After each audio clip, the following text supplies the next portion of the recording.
கர்த்தருடைய பரிசுத்த நாமத்துக்கு மகிமை உண்டாகட்டும். Praise to the holy name.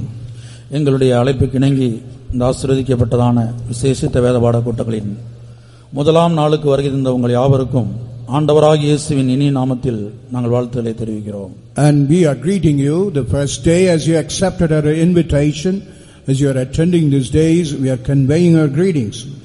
எவ்வளவேனும் தகுதியில்லாத அடியேனை கனமிக்கதான பரிசுத்தவான்கள் வீற்றிருக்கிறதான இந்த இடத்திலே தேவன் நிறுத்தினபடினால் தேவனுக்கு நன்றி செலுத்துகிறேன். மறுபக்கத்தில் பயத்தோடும் நடுக்கத்தோடும் தேவன் எனக்கு கொடுத்த ஆலோசனைகளை உங்களுக்கு முன்பாக வைக்க விரும்புகிறேன். And even I am very happy to stand before all the honorable saints of God with all fear and trembling. I want to share the message the Lord had given to me. இந்த முதலாம் நாளிலே பரலோகத்திலிருந்து ஒரு சத்தம் உண்டாகிறது இந்த நாகமலை புதுக்கோட்டையை நோக்கி. Even today, the first day, a voice from heaven is sounding toward this Nahamalai Pudukkottai. அந்த சத்தத்தை உரைக்கிறதான தூதன் என்ன சொல்கிறார்? And even the angel, what he is saying regarding இயேசு கிறிஸ்துவை பற்றிய சாட்சி தீர்க்க தரிசனத்தின் ஆவியாயிருக்கிறது. And even the testimony of the Lord Jesus Christ, it is something with the life. இந்த நாட்களிலே நாம் தியானிக்கிறதான ஒவ்வொரு தீர்க்க தரிசன வார்த்தைகளும் இந்த நாகமலை புதுக்கோட்டைக்கு அறிவிக்கிற சுவிசேஷம் என்னவென்று சொன்னால் ஆண்டவராகிய இயேசுவே மெய்யான தேவன். And what the prophecy we are proclaiming here, and that the gospel is the Lord Jesus Christ is the true God. எத்தனையோ ஆயிரம் வருடங்களுக்கு முன்பாக தீர்க்கதரிசிகளால் உரைக்கப்பட்ட தீர்க்க தரிசனங்கள் இன்றைக்கு நம்முடைய கண்களுக்கு முன்பாக நிறைவேறி வருகிறது. எதை வெளிப்படுத்துகிறது? And even whatever thousands of years ago, whatever the prophecy was told, even today before our eyes, all undertaking. அறிவிக்கப்படுகிற ஒவ்வொரு தீர்க்க தரிசனமும் ஆண்டவராகிய இயேசுவே மெய்யான தேவன், அவரை அல்லாமல் வானத்துக்கு கீழே பூமிக்கு மேலே வேறொரு நாமம் இல்லவே இல்லை. And whatever the prophecy says, even under heaven, even upon the earth, there is no other name than the name of the Lord Jesus Christ. இந்த நாட்களிலே தீர்க்க தரிசன வார்த்தைகளை அடிப்படையாக கொண்டு சில சத்தியங்களை பரிசுத்த ஆவியானவருடைய உதவியோடு தியானிக்க போகிறோம். And now by the help of the Holy Spirit and all those accomplishment of the prophecy, we are going to learn. வெளிப்படுத்தின விசேஷம் 12ஆம் அதிகாரம் 7ஆம் வசனம் முதல் 9ஆம் வசனம் வரை வாசிப்போம். And let us read Revelation chapter 12 verses 7 through 9. வானத்திலே யுத்தம் உண்டாயிற்று. மிகாவேலும் அவனை சேர்ந்த தூதர்களும் வலுசர்ப்பத்தோட யுத்தம் பண்ணினார்கள். வலுசர்ப்பமும் அதை சேர்ந்த தூதரும் யுத்தம் பண்ணியும் ஜெயங்கொள்ளவில்லை. வானத்தில் அவர்கள் இருந்த இடமும் காணப்படாமற் போயிற்று. உலகம் அனைத்தையும் மோசம் போக்குகிற பிசாசு என்றும் சாத்தான் என்றும் சொல்லப்பட்ட பழைய பாம்பாகிய பெரிய வலுசர்ப்பம் தள்ளப்பட்டது. அது பூமியிலே விழ தள்ளப்பட்டது. அதனோட கூட அதை சேர்ந்த தூதரும் தள்ளப்பட்டார்கள். And there was war in heaven. Michael and his angels fought against the dragon, and the dragon fought and his angels, and prevailed not, neither was there place found any more in heaven. And the great dragon was cast out, that old serpent called the devil and Satan, which deceiveth the whole world. He was cast out into the earth, and his angels were cast out with him. சத்திய வேதத்தில் இரண்டு சந்தர்ப்பங்களில் வானத்திலே யுத்தம் உண்டானதாக நாம் பார்க்கிறோம். Even through the scripture, and we can find the two instances where there was a war in heaven. நியாயாதிபதியின் புத்தகம் 5ஆம் அதிகாரம் 20ஆம் வசனத்திலும் வானத்திலிருந்து உண்டான ஒரு யுத்தத்தை குறித்து படிக்கிறோம். Even Judges chapter 5 verse 20, we read about an instance where there was a war from heaven. ஆனால் நாம் இந்த நாட்களிலே சிந்திக்க போவது பத்மு தீவில் சிறையிருப்பில் காணப்பட்டதான அப்போஸ்தலனாகிய யோவானுக்கு கொடுக்கப்பட்டதான தரிசனம். But what we are going to meditate in the island of Patmos, what it was given to Apostle John, even that we are going to meditate. இங்கே வானத்திலே யுத்தம் உண்டாயிற்று. Even here we could say there was a war in heaven. வலுசர்ப்பத்துக்கும் அதனுடைய தூதர்களுக்கும் மிகாவேலுக்கும் அதனுடைய தூதர்களுக்கும் யுத்தம் உண்டானதாக நாம் இங்கே பார்க்கிறோம். Now here it is said about even the angels, even the dragon and the angels, and there was a great war. இந்த வலுசர்ப்பம் யார்? And who is that dragon? இது விழுந்து போன தூதனாய் இருக்கிறான். And it is only the fallen angel. இதை குறித்து யோவானுக்கு சொல்லப்பட்டது 9ஆம் வசனத்தில் நாம் வாசிக்க கேட்டோம். And we read about, it was said to John in the 9th verse. உலகம் அனைத்தையும் மோசம் போக்குகிற பிசாசுதான் இந்த வலுசர்ப்பம். And this dragon is which is deceiving the whole of the world. சாத்தான் என்றும் பழைய பாம்பு என்றும் இந்த வலுசர்ப்பத்துக்கு மற்ற பெயர்கள் யோவானுக்கு வெளிப்படுத்தி கொடுக்கப்பட்டது. And even the name was given to the Satan, something like old serpent and dragon. பிரியமானவர்களே, வானத்திலே உண்டான இந்த யுத்தத்தை குறித்து 3 பிரிவாக பிரித்து நாம் இந்த நாட்களிலே தியானிக்க போகிறோம். And even what in heaven, in 3 ways we are going to classify, we are going to land it. முதலாவதாக ஆண்டவராகிய இயேசுவின் ரகசிய வருகைக்கு பிற்பாடு இந்த யுத்தம் அதர்சனமாக வானத்திலே நடைபெறுகிறது. And after the secret rapture of the Lord Jesus Christ, this kind of war in an invisible manner going to take place. இந்த யுத்தத்தை நாம் படிக்கிறதான வேளையில் 3 பிரிவாக இதை நாம் பிரிக்க போகிறோம். முதலாவது, வானத்திலே யுத்தம் நடக்கிற அதே வேளையில் இந்த பூமியில் என்ன சம்பவிக்க போகிறது. And we are going to classify into 3. When there is war going on in heaven, what's going to happen upon the earth? இரண்டாவதாக, வானத்திலே யுத்தம் நடக்கிற அதே வேளையில் அந்த யுத்தத்துக்கு பிற்பாடு இந்த பூமியில என்ன சம்பவிக்க போகிறது. And when there is a war in heaven, after that war, what is going to happen upon the earth? We are going to land that. மூன்றாவதாக, வானத்தில் யுத்தம் நடப்பதற்கு முன்பு இந்த பூமியிலே என்ன சம்பவிக்க போகிறது. And even before the war in heaven, what's going to happen upon the earth? We are going to learn thoroughly. நான் மறுபடியும் சொல்லுகிறேன், வானத்திலே யுத்தம் நடக்கிற அதே வேளையில் இந்த பூமியில் என்ன சம்பவிக்க போகிறது. And while the war is going on in the same earth, what is going to happen? வானத்திலே நடக்கிற யுத்தத்துக்கு பிற்பாடு இந்த பூமியிலே என்ன சம்பவிக்க போகிறது. After the war in heaven, even on the same earth, what is going to happen? கடைசியாக வானத்திலே யுத்தம் நடப்பதற்கு முன்பாக இந்த பூமியிலே என்ன சம்பவிக்க போகிறது. And even lastly, before the war which is in heaven, what is going to happen upon the earth? முதலாவதாக, வானத்திலே யுத்தம் நடக்கிற அதே வேளையில் இந்த பூமியில் என்ன சம்பவிக்க போகிறது. While there is a war in heaven, even upon the same earth, what's going to happen? பிரியமானவர்களே, வானத்திலே யுத்தம் நடக்கிற அதே வேளையில் இந்த பூமியிலே 3ஆம் உலக மகா யுத்தம் நடைபெற போகிறது. And while the war in heaven is going on, my beloved, even the 3rd world war will be going on. இதுவரை இந்த உலகம் 2 உலக மகா யுத்தங்களை சந்தித்திருக்கிறது. Even so far the world has met 2 great world wars. இந்த 2 உலக மகா யுத்தங்களை குறித்தும் எசேக்கியேல் தீர்க்கதரிசன புத்தகத்திலே தெளிவாக தீர்க்கதரிசனம் உரைக்கப்பட்டிருக்கிறது. And even the 2 world wars in Ezekiel, all those prophecies been clearly been said. முதலாம் உலக மகா யுத்தத்துக்கு பிற்பாடு யூதர்களுக்கு சொந்த நாட்டுக்கு திரும்பி வர அனுமதி கிடைத்தது. And even after the First World War, even the Jewish people got the permission to come to their native land. இரண்டாம் உலக மகா யுத்தத்துக்கு பிற்பாடு யூதர்களுக்கு சொந்த நாடே கிடைத்தது. Even after the Second World War, even the Jewish people able to get their own land. இனி நடக்க போகிற 3ஆம் உலக மகா யுத்தத்துக்கு பிற்பாடு யூதர்களுக்கு அவருடைய கனவாகிய தேவனுடைய ஆலயம் கட்ட அனுமதி கிடைக்க போகிறது. And after this 3rd World War, even the dream of building the temple, and they are going to get the permission. இந்த 3 உலக மகா யுத்தத்தை குறித்தும் எசேக்கியேல் தீர்க்கதரிசி மிகவும் தெளிவாக தீர்க்கதரிசனம் உரைத்திருக்கிறார். And even in the book of Ezekiel, the 3 great wars have been clearly been prophesied. நாம் இந்த நாளிலே 3ஆம் உலக மகா யுத்தத்தை குறித்து மாத்திரம் சுருக்கமாக தீர்க்கதரிசனத்தை ஆராய போகிறோம். Now very shortly we are going to examine even about the 3rd World War. வானத்திலே வலுசர்ப்பத்துக்கும் அதனுடைய தூதர்களுக்கும், மறுபக்கத்திலே மிகாவேலுக்கும் அதனுடைய தூதர்களுக்கும் யுத்தம் நடக்கிற அதே சந்தர்ப்பத்தில் இந்த பூமியிலே ஒரு 3ஆம் உலக மகா யுத்தம் நடைபெற போகிறது. And even in heaven, when there is dragon and the angel, and the Michael and the angel, when there is a war, there will be a 3rd World War upon the earth. எசேக்கியேல் 38ஆம் அதிகாரம் முதல் 6 வசனங்களை நாம் பார்க்கிறதான வேளையில், Ezekiel chapter 8, while you see the first 6 verses, கர்த்தருடைய வார்த்தை எனக்கு உண்டாகி, அவர் மனுபுத்திரனே, மேசேக் தூபால் ஜாதிகளின் தலைமையான அதிபதியாகிய மாகோகு தேசத்தானான கோகுக்கு எதிராக நீ உன் முகத்தை திருப்பி அவனுக்கு விரோதமாக தீர்க்க தரிசனம் உரைத்து சொல்ல வேண்டியது என்னவென்றால், கர்த்தராகிய ஆண்டவர் உரைக்கிறார், மேசேக் தூபால் ஜாதிகளின் அதிபதியாகிய கோகே, இதோ நான் உனக்கு விரோதமாக வருவேன்.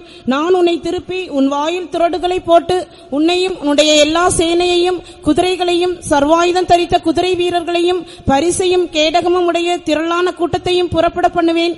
அவர்கள் எல்லாரும் பட்டயங்களை பிடித்திருப்பார்கள். அவர்களோட கூட பெர்சியரும் எத்தியோப்பியரும் லீபியரும் இருப்பார்கள். அவர்கள் எல்லாரும் கேடகம் பிடித்து தலைச்சீராவும் தரித்திருப்பார்கள். கோமேரும் அவனுடைய எல்லா ராணுவங்களும் வடதிசையில் உள்ள தோகர்மா வம்சத்தாரும் அவர்களுடைய எல்லா ராணுவங்களும் ஆகிய திரளான ஜனங்கள் உன்னுடனே கூட இருப்பார்கள். கர்த்தருடைய பரிசுத்த நாமத்துக்கு மகிமை உண்டாகட்டும். Glory be to his holy name. பிரியமானவர்களே, இங்கே மேசேக் தூபால் என்று சொல்லுவது ரஷ்யாவிலே தற்போது காணப்படுகிற மாஸ்கோவையும் டுபாஸ்கோவையும் வெளிப்படுத்துகிறது. And even this Meshach and Tubal, it only speaks about even Russia, the Moscow. கர்த்தருடைய பரிசுத்த நாமத்துக்கு மகிமை உண்டாகட்டும். Praise to the holy name. மலையாள வேதத்திலே மற்றொரு பதம் பயன்படுத்தப்பட்டிருக்கிறது, ரோஸ் தேசம் என்று எழுதப்பட்டிருக்கிறது. And even in the Malayalam it is said about the land of the rose. Rose தேசம் என்று சொல்வது ரஷ்யாவுடைய பழைய பெயராக இருக்கிறது. And even the land of rose, it only speaks about the name of Russia, the old name. இங்கே ரஷ்யாவின் தலைமையிலே ஒரு கூட்ட நாடுகள் ஒரு யுத்தத்துக்கு வருகிறார்கள் இஸ்ரவேல் மலைகளிலே. And even the group of army of those Russians, they are coming to the mountain for the war. 5ஆம் வசனத்திலே ரஷ்யாவின் தலைமையில் வரக்கூடிய நாடுகளின் பெயரை நாம் பார்க்கிறோம். And even in the 5th verse, even under the leadership of Russia, what all the countries will be coming for the war. முதலாவதாக பெர்சியா என்று எழுதப்பட்டிருக்கிறது. The first of all, it is written as Persia. 1935ஆம் ஆண்டுதான் Persia என்கிற ராஜ்யத்தினுடைய பெயர் Iran என்று மாற்றப்பட்டது. Only in the year 1935, even the name Persia been turned into as Iran. ஆகவே பெர்சியா என்று சொல்வது தற்போது காணப்படுகிற ஈரான் நாட்டை காட்டுகிறது. Even Persia, when it denotes even at the present time, which is called Iran. அடுத்து Ethiopia, Libya. And the next one is Ethiopia and Libya. 6ஆம் வசனத்திலே கோமேர் என்று படிக்கிறோம், அது ஜெர்மனி நாட்டை காட்டுகிறது. And the 6th verse, Gomer, is one I refer about Germany. தொகர்மா வம்சத்தார் என்று சொல்வது துருக்கி தேசத்தை காட்டுகிறது. Even the Togarma, it one speaks about the Turkey land. இவர்கள் எல்லாரும் இஸ்ரேல் தேசத்துக்கு விரோதமாக இஸ்ரேல் மலைகளிலே யுத்தத்துக்கு வருகிறார்கள். இதுதான் 3ஆம் உலக மகா யுத்தம். And even all the people will be coming to the mountain to wage war against that Jewish people. That will be called the Third World War. இந்த யுத்தத்திலே இஸ்ரேல் தேசத்துக்கு இவர்கள் எதற்காக வருகிறார்கள்? And for what purpose they are coming to the land of Israel. இன்றைக்கு யூதர்களுக்கு ஒரு தேவனுடைய ஆலயம் இல்லாமல் அது இடிக்கப்பட்ட நிலவரத்தில் இருக்கிறது. Even today the Jewish people, they don't have the temple of God.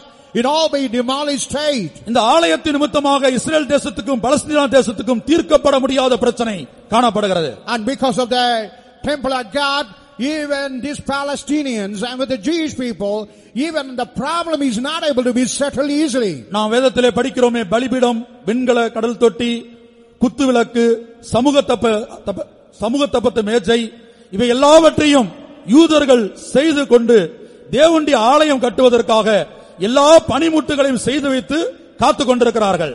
And even as we read in the tabernacle, all the laver, even the altar, even the showbread table and all, they have made everything in a preparation and they are waiting to build the temple. என்னுடைய இடதுகை பக்கத்திலே 2 சார்ட்டை நீங்கள் பார்க்கிறீர்கள். அதிலே யூதர்கள் தேவனுடைய ஆலயத்துக்காக ஒவ்வொரு பணிமுட்டுகளையும் உண்டாக்கி வைத்திருக்கிற உண்மையான படத்தை நாம் அங்கே பார்க்கிறோம். And even in the left hand side of me you can see the Jewish people, they have made all those vessels, all the things related to the temple of God. பிரதான ஆசாரியனுடைய வஸ்திரங்களை அவர்கள் செய்திருப்பதையும் அந்த தலைப்பாகையை செய்திருப்பதையும் நாம் இங்கே பார்க்கிறோம். And we can see the garment of the high priest, even the mitre upon their head here. மாத்திரமல்ல, பலி செலுத்தும்படியாக சிவப்பு கடாரியை பிடித்து அவர்கள் கட்டி வைத்திருப்பதை நாம் இங்கே பார்க்கிறோம். And wanting to make it a sacrifice, the raider happened being tied in advance. இந்த ஆலயத்தை கட்டும்படியாக ஆலயத்துக்குரிய எல்லா பணிமுட்டுகளையும் செய்து கொண்டு ஆலயம் கட்டுவதற்காக யூதர்கள் காத்துக் கொண்டிருக்கிறார்கள். And having all in preparation, even the Jewish people are waiting to build the temple of God. இந்த பொருள்களை கொள்ளையடிக்கும்படியாக அபகரிக்கும்படியாக ரஷ்யாவின் தலைமையிலே நாம் வாசிக்க கேட்ட இந்த நாடுகள் எல்லாம் இஸ்ரேல் மலைக்கு விரோதமாக புறப்பட்டு வரும் என்று எசேக்கியேல் தீர்க்கதரிசனம் உரைத்திருக்கிறார். And even in the book of Ezekiel, all the countries what we read in that passage, and they will be coming to plunder all those material, and for that purpose they will be coming to that mountain. அவர்கள் எதற்காக யுத்தத்துக்கு வருகிறார்கள்? For what purpose they are coming for the war? எசேக்கியேல் 38 அதிகாரம் 13 வசனத்திலே அதற்கான காரணத்தை ஆவியானவர் சொல்லியிருக்கிறார். And even Ezekiel 38 chapter verse 13, the reason have been given by the Holy Spirit. சேபா தேசத்தாரும் தேதான் தேசத்தாரும் தர்ஷீஷின் வர்த்தகரும் அதனுடைய பாலசிங்கங்களான அனைவரும் உன்னை நோக்கி, நீ கொள்ளையிட அல்லவோ வருகிறாய் என்றும், நீ சூறையாடி வெள்ளியையும் பொன்னையும் ஆஸ்தியையும் எடுத்துக்கொள்ளுகிறதற்கும் ஆடுகளையும் மாடுகளையும் பிடிக்கிறதற்கும் மிகவும் கொள்ளையிடுகிறதற்கும் அல்லவோ உன்னுடைய கூட்டத்தை கூட்டினாய் என்றும் சொல்லுவார்கள். இங்கே இஸ்ரேல் தேசத்துக்கு விரோதமாய் வரக்கூடிய நாடுகள் என்ன நோக்கத்துக்காக வருகிறது என்று இந்த வேதவசனத்தில் எழுதப்பட்டிருக்கிறது. And even the word of God very clearly written, even all those countries, why, what purpose they come to the mountain, the purpose have been clearly written here. அப்படி இவர்கள் கடந்து வரும்போது இஸ்ரேல் தேசத்துக்கு ஆதரவாக ஒரு கூட்ட வல்லரசு நாடுகள் அந்த யுத்தத்திலே இஸ்ரேல் மலைக்கு கடந்து வருகிறது.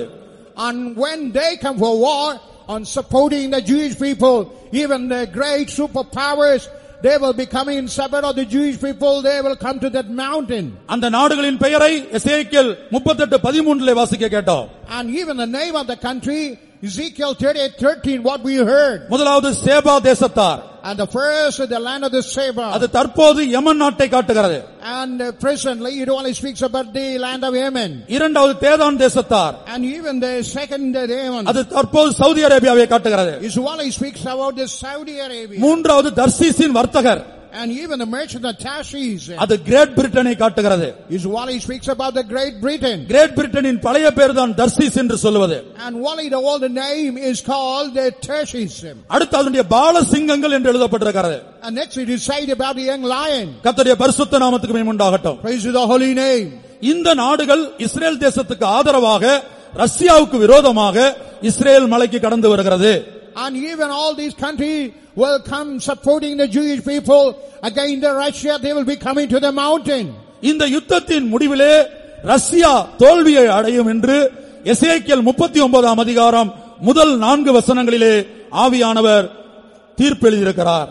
And even in the 39th chapter, in that war, the Russians, they will be defeated. What it is written in that in 39th chapter.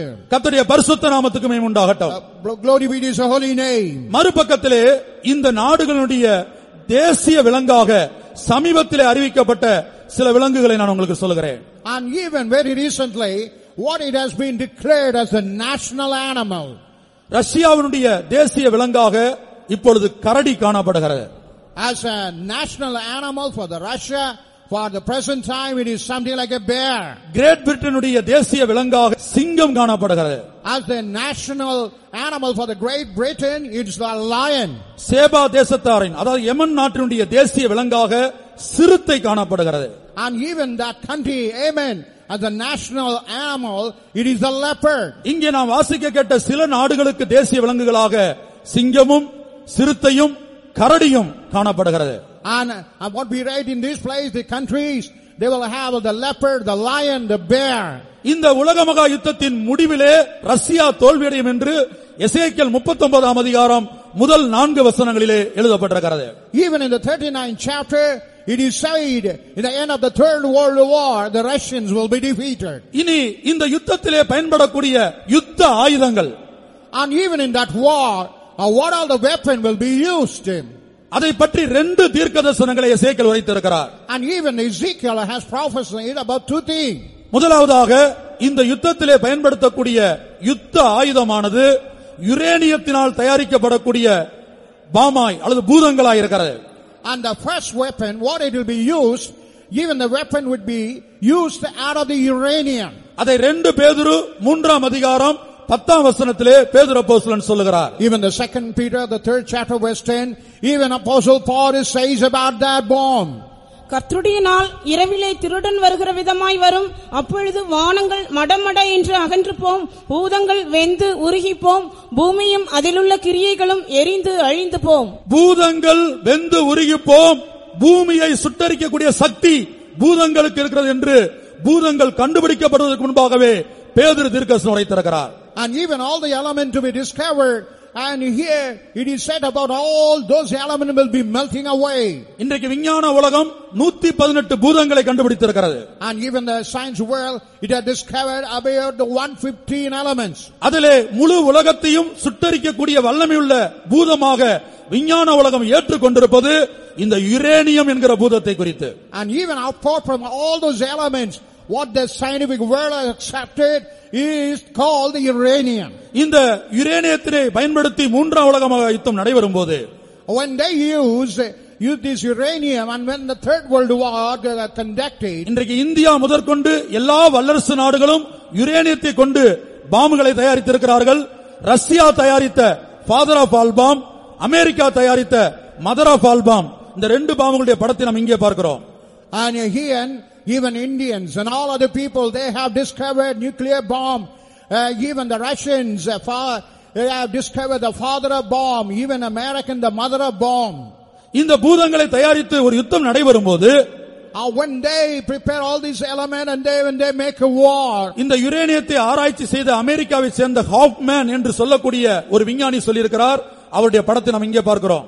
And even the Hawkman, the scientist, and he was saying about how the uranium could be used. அதிலே உள்ள radio active சக்தியானது ஒரு மனிதன் மரித்து எலும்புகளாய் மாறின பிற்பாடும் கூட அந்த எலும்புகளை தொடும்போது அந்த ரேடியோ ஆக்டிவ் தொடக்கூடிய மனிதனுடைய சரீரத்திலே பாயமாம். And even that radioactive found in the uranium, when a man die, even the dead man's bones, when it touched by another man, even that radioactive will be touching another man. ஆகவே யுத்தம் முடிந்து அந்த பிரேதங்களையும் எலும்புகளையும் சுத்தம் பண்ணுகிற வரையிலும் அந்த எலும்புகள் இருக்கக்கூடிய இடத்திலே ஒரு அடையாளம் போடப்படும் என்று இந்த ஹாஃப்மேன் என்ற விஞ்ஞானி சொல்லியிருக்கிறார். And even when the war is over, when all the corpses and the bones have been removed, until then there would be a sign will be placed. இதை குறித்து எசேக்கியேல் தீர்க்கதரிசி உரைத்த தீர்க்கதரிசனத்தை எசேக்கியேல் 39ஆம் அதிகாரம் 14-15 வசனங்களிலே நாம் படிக்கிறோம். And even Ezekiel 39:14 and 15, what the prophecy prophesied is said in that place. தேசத்தை சுத்தம் பண்ணுவதற்காக அதில் கிடக்கும் மற்ற பிரேதங்களை புதைக்கும்படிக்கு நித்தமும் தேசத்தில் சுற்றித் திரியும் மனுஷரையும் சுற்றித் திரிகிறவர்களோட கூட புதைக்கிறவர்களையும் தெரிந்து நியமிப்பார்கள். 7 மாதங்கள் முடிந்த பின்பும் இவர்கள் தேடிக்கொண்டிருப்பார்கள். தேசத்தில் சுற்றித் திரிகிறவர்கள் திரிந்து கொண்டிருப்பார்கள். யாராவது ஒருவன் மனுஷனின் எலும்பை காணும் போது புதைக்கிறவர்கள் அதை ஆமோன் கோகுடைய பள்ளத்தாக்கிலே புதைக்கு மட்டும் அதன் அண்டையிலே ஒரு அடையாளத்தை நாட்டுவான். பிரியமானவர்களே, இந்த ஹாஃப்மேன் என்று சொல்லக்கூடிய அமெரிக்க ஆராய்ச்சியாளர் இந்த யுரேனியம் என்கிற பூதத்தை குறித்து தற்போதுதான் அறிக்கை வெளியிட்டிருக்கிறார். சுமார் 2700 வருஷங்களுக்கு முன்பாகவே தேவனுடைய ஆவியானவர் எசேக்கியேலை கொண்டு தெளிவாக தீர்க்கதரிசனம் உரைத்திருக்கிறார். Even a Hawkman only presently had given those declaration even 2700 years ago through the prophet Ezekiel. God had predicted about these. இனி இந்த யுத்த ஆயுதங்களில் மற்றொரு தீர்க்கதரிசனத்தை குறித்து நாம் சிந்திப்போம். And even all these weapon of war, let us see other prophecies. இந்த மூன்றாம் உலக மகா யுத்தத்திலே ரஷ்யா பயன்படுத்துகிறதான ஆயுதங்கள் ரஷ்யா தோல்வி அடைந்த பிற்பாடு இஸ்ரேல் தேசத்திலே எடுத்து அந்த ஆயுதங்களை எரிப்பார்கள். And even after the war is over, whatever utilized by Russians, that will be taken back to that Jewish nation and they will burn it. கர்த்தருடைய பரிசுத்த நாமத்துக்கு மகிமை உண்டாகட்டும். Praise to the holy name. எசேக்கியேல் 39ஆம் அதிகாரம் 8 முதல் 10 வரை. Ezekiel 39 chapter from 8 to 10. இதோ அது வந்தது, அது சம்பவித்தது என்று கர்த்தராகிய ஆண்டவர் சொல்லுகிறார். நான் சொன்ன நாள் இதுவே. இஸ்ரவேல் பட்டணங்களின் குடிகள் வெளியே போய் கேடகங்களும் பரிசைகளும் வில்லுகளும் அம்புகளும் வளைதடிகளும் ஈட்டிகளும் ஆகிய ஆயுதங்களை எடுத்து எரிப்பார்கள். 7 வருஷம் அவைகளை எடுத்து எரிப்பார்கள். அவர்கள் வெளியிலிருந்து விறகு கொண்டு வராமலும் காடுகளில் வெட்டாமலும் ஆயுதங்களை எடுத்து எரிப்பார்கள். இந்த வார்த்தைகளை வாசிக்க கேட்டதான விஞ்ஞான உலகம் சில வருஷங்களுக்கு முன்பாக பரியாசம் பண்ணக்கூடியதாக இருந்தது இந்த தீர்க்கதரிசன வார்த்தைகளை. Even what the passage we read some time ago, even the scientific world was mocking at this prophecy. அது எப்படி ஆயுதங்களை எரிக்க முடியும்? And what a manner the weapon all could be burned. இங்கே எரிக்கப்படுகிறது யாருடைய ஆயுதங்களை? ரஷ்யாவின் ஆயுதங்களை. Here what the weapon be burned, it is only the weapon of the Russians. எரிக்கப்படுகிற இடம் Israel மலைகளிலே. Where did he burn? Only upon the mountain of Israel it will all be burned. ஏனென்றால் மூன்றாம் உலக மகா யுத்தத்திலே ரஷ்யா தோல்வியடைய போகிறது. because in the Third World War the Russians going to be defeated. பிரியமானவர்களே, இந்த வார்த்தைகளை தீர்க்கதரிசன வார்த்தைகளை பரியாசம் பண்ணின விஞ்ஞான உலகம் இன்றைக்கு இந்த தீர்க்கதரிசனத்துக்கு முன்பாக முழங்கால் படியிட்டு நிற்கிறது. Even whatever the scientific world would have mocked at this prophecy, even now they are standing, kneeling before this prophecy. இங்கே எனக்கு பின்பாக இருக்கக்கூடிய சாட்டிலே ரஷ்யா தற்போது தயாரித்திருக்கிறதான ஆயுதங்களின் சிலவற்றின் படத்தை பார்க்கிறோம். And here you can see what the Russians very recently what they have prepared the weapon. இந்த ஆயுதங்களை அவர்கள் லிங்னோஸ்டோன் என்கிற ஒரு மரத்தை கொண்டு தயாரித்துக் கொண்டிருக்கிறார்கள். சமீப நாட்களிலே தான் இதை தயாரித்திருக்கிறார்கள். Even the limestone, it is something out of that. It is being purely being created and being developed. லிங்னோஸ்டோன் என்று சொல்லக்கூடிய ஒரு மரத்தை கொண்டு இந்த ஆயுதங்களை தயாரித்திருக்கிறார்கள். அதை வீரர்கள் தூக்கி கொண்டு போவதற்கு அது லகுவாக காணப்படும். Even the limestone, it is something even for the warriors to take it. It will be something very easy in weight. சமீபத்திலே ரஷ்யாவில் உள்ளதான ஒரு விஞ்ஞானி இந்த தீர்க்கதரிசன வசனத்தை ஏற்றுக்கொண்டிருக்கிறார். அதாவது ரஷ்யா தயாரித்திருக்கிறதான இந்த ஆயுதங்களை எரிக்க முடியும். Now here the Russians, even the Russian scientists, they have accepted the fact even the weapons of the Russians could be burned. இப்படியாக இந்த மூன்றாம் உலக மகா யுத்தமானது இஸ்ரேல் தேசத்திலே நடைபெறும். அந்த யுத்தத்திலே கிரேட் பிரிட்டன் தலைமையிலே காணப்படக்கூடிய ஒரு கூட்ட நாடுகள் ஜெயம் எடுக்கும். And even this war, Third World War, will be in the mountain of Israel, and all under the leadership of the Great Britain, they will be able to get victory. இந்த யுத்தத்தின் முடிவிலே, and even the end of this war, பிரியமானவர்களே, ஒரு சமாதான உடன்படிக்கை ஏற்படுத்தப்படும். Oh dear beloved, the covenant of peace will be established. நீங்கள் முதலாம் உலக மகா யுத்தத்தை திரும்பி பார்த்தால் அந்த யுத்தம் முடிந்த பிற்பாடு லீக் ஆஃப் நேஷன்ஸ் என்று சொல்லக்கூடிய ஒரு சமாதான உடன்படிக்கை அமைப்பு ஏற்படுத்தப்பட்டது. And if you turn back to the First World War, when the First World War is over, they have made the League of Nations. 1920 வருஷம் அது ஏற்படுத்தப்பட்டது லண்டனிலே. பிற்பாடு அதே 1920 அது ஜெனீவாவுக்கு மாற்றப்பட்டது. And even in the year 1920 in London it was made. The same year it was transferred to the Geneva. இந்த league of Nations ஆனது நாடுகளின் மேல் இருக்கக்கூடிய அந்த வல்லமையை அது இழந்து வந்தபோது இரண்டாம் உலக மகா யுத்தம் நடந்தது. When this League of Nations was losing all the power, the second world war taking place. இரண்டாம் உலக மகா யுத்தத்துக்கு பிற்பாடு UNO என்கிற அமைப்பானது அமெரிக்காவில் உள்ள நியூயார்க்கிலே ஏற்படுத்தப்பட்டது. அதான் ஐக்கிய நாடுகள் சபை. And even after the Second World War in New York they made UNO. ஒவ்வொரு உலக மகா யுத்தத்துக்கு பிற்பாடும் இப்படிப்பட்ட சமாதான உடன்படிக்கை ஏற்படுத்தக்கூடிய அமைப்பு ஏற்படுத்தப்பட்டிருக்கிறது.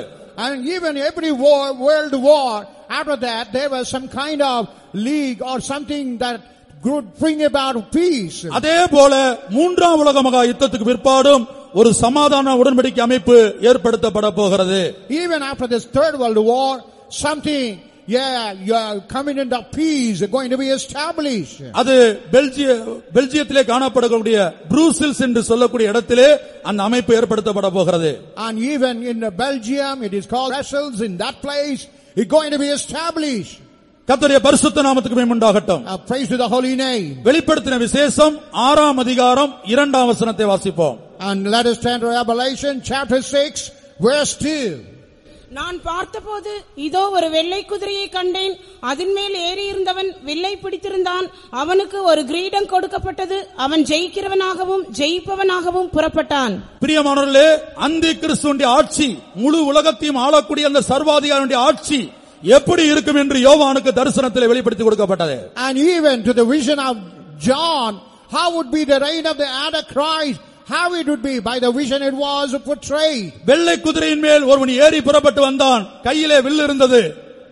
And here man was coming riding upon the white horse and he was having the bow. இந்த வெள்ளை குதிரை சமாதானத்தை வெளிப்படுத்துகிறது. And even the white horse speaks about the peace. ஆகவே சமாதானம் செய்யக்கூடியவனாக அந்தி கிறிஸ்து மூன்றாம் உலக மகா யுத்தத்துக்கு பிற்பாடு இந்த உலகத்திலே ஏற்படுவான். And only to bring peace after the Third World War, the Antichrist will appear. வானத்திலே யுத்தம் நடக்கிற அதே நேரத்தில் இந்த பூமியிலே மூன்றாம் உலக மகா யுத்தம் நடைபெறும்.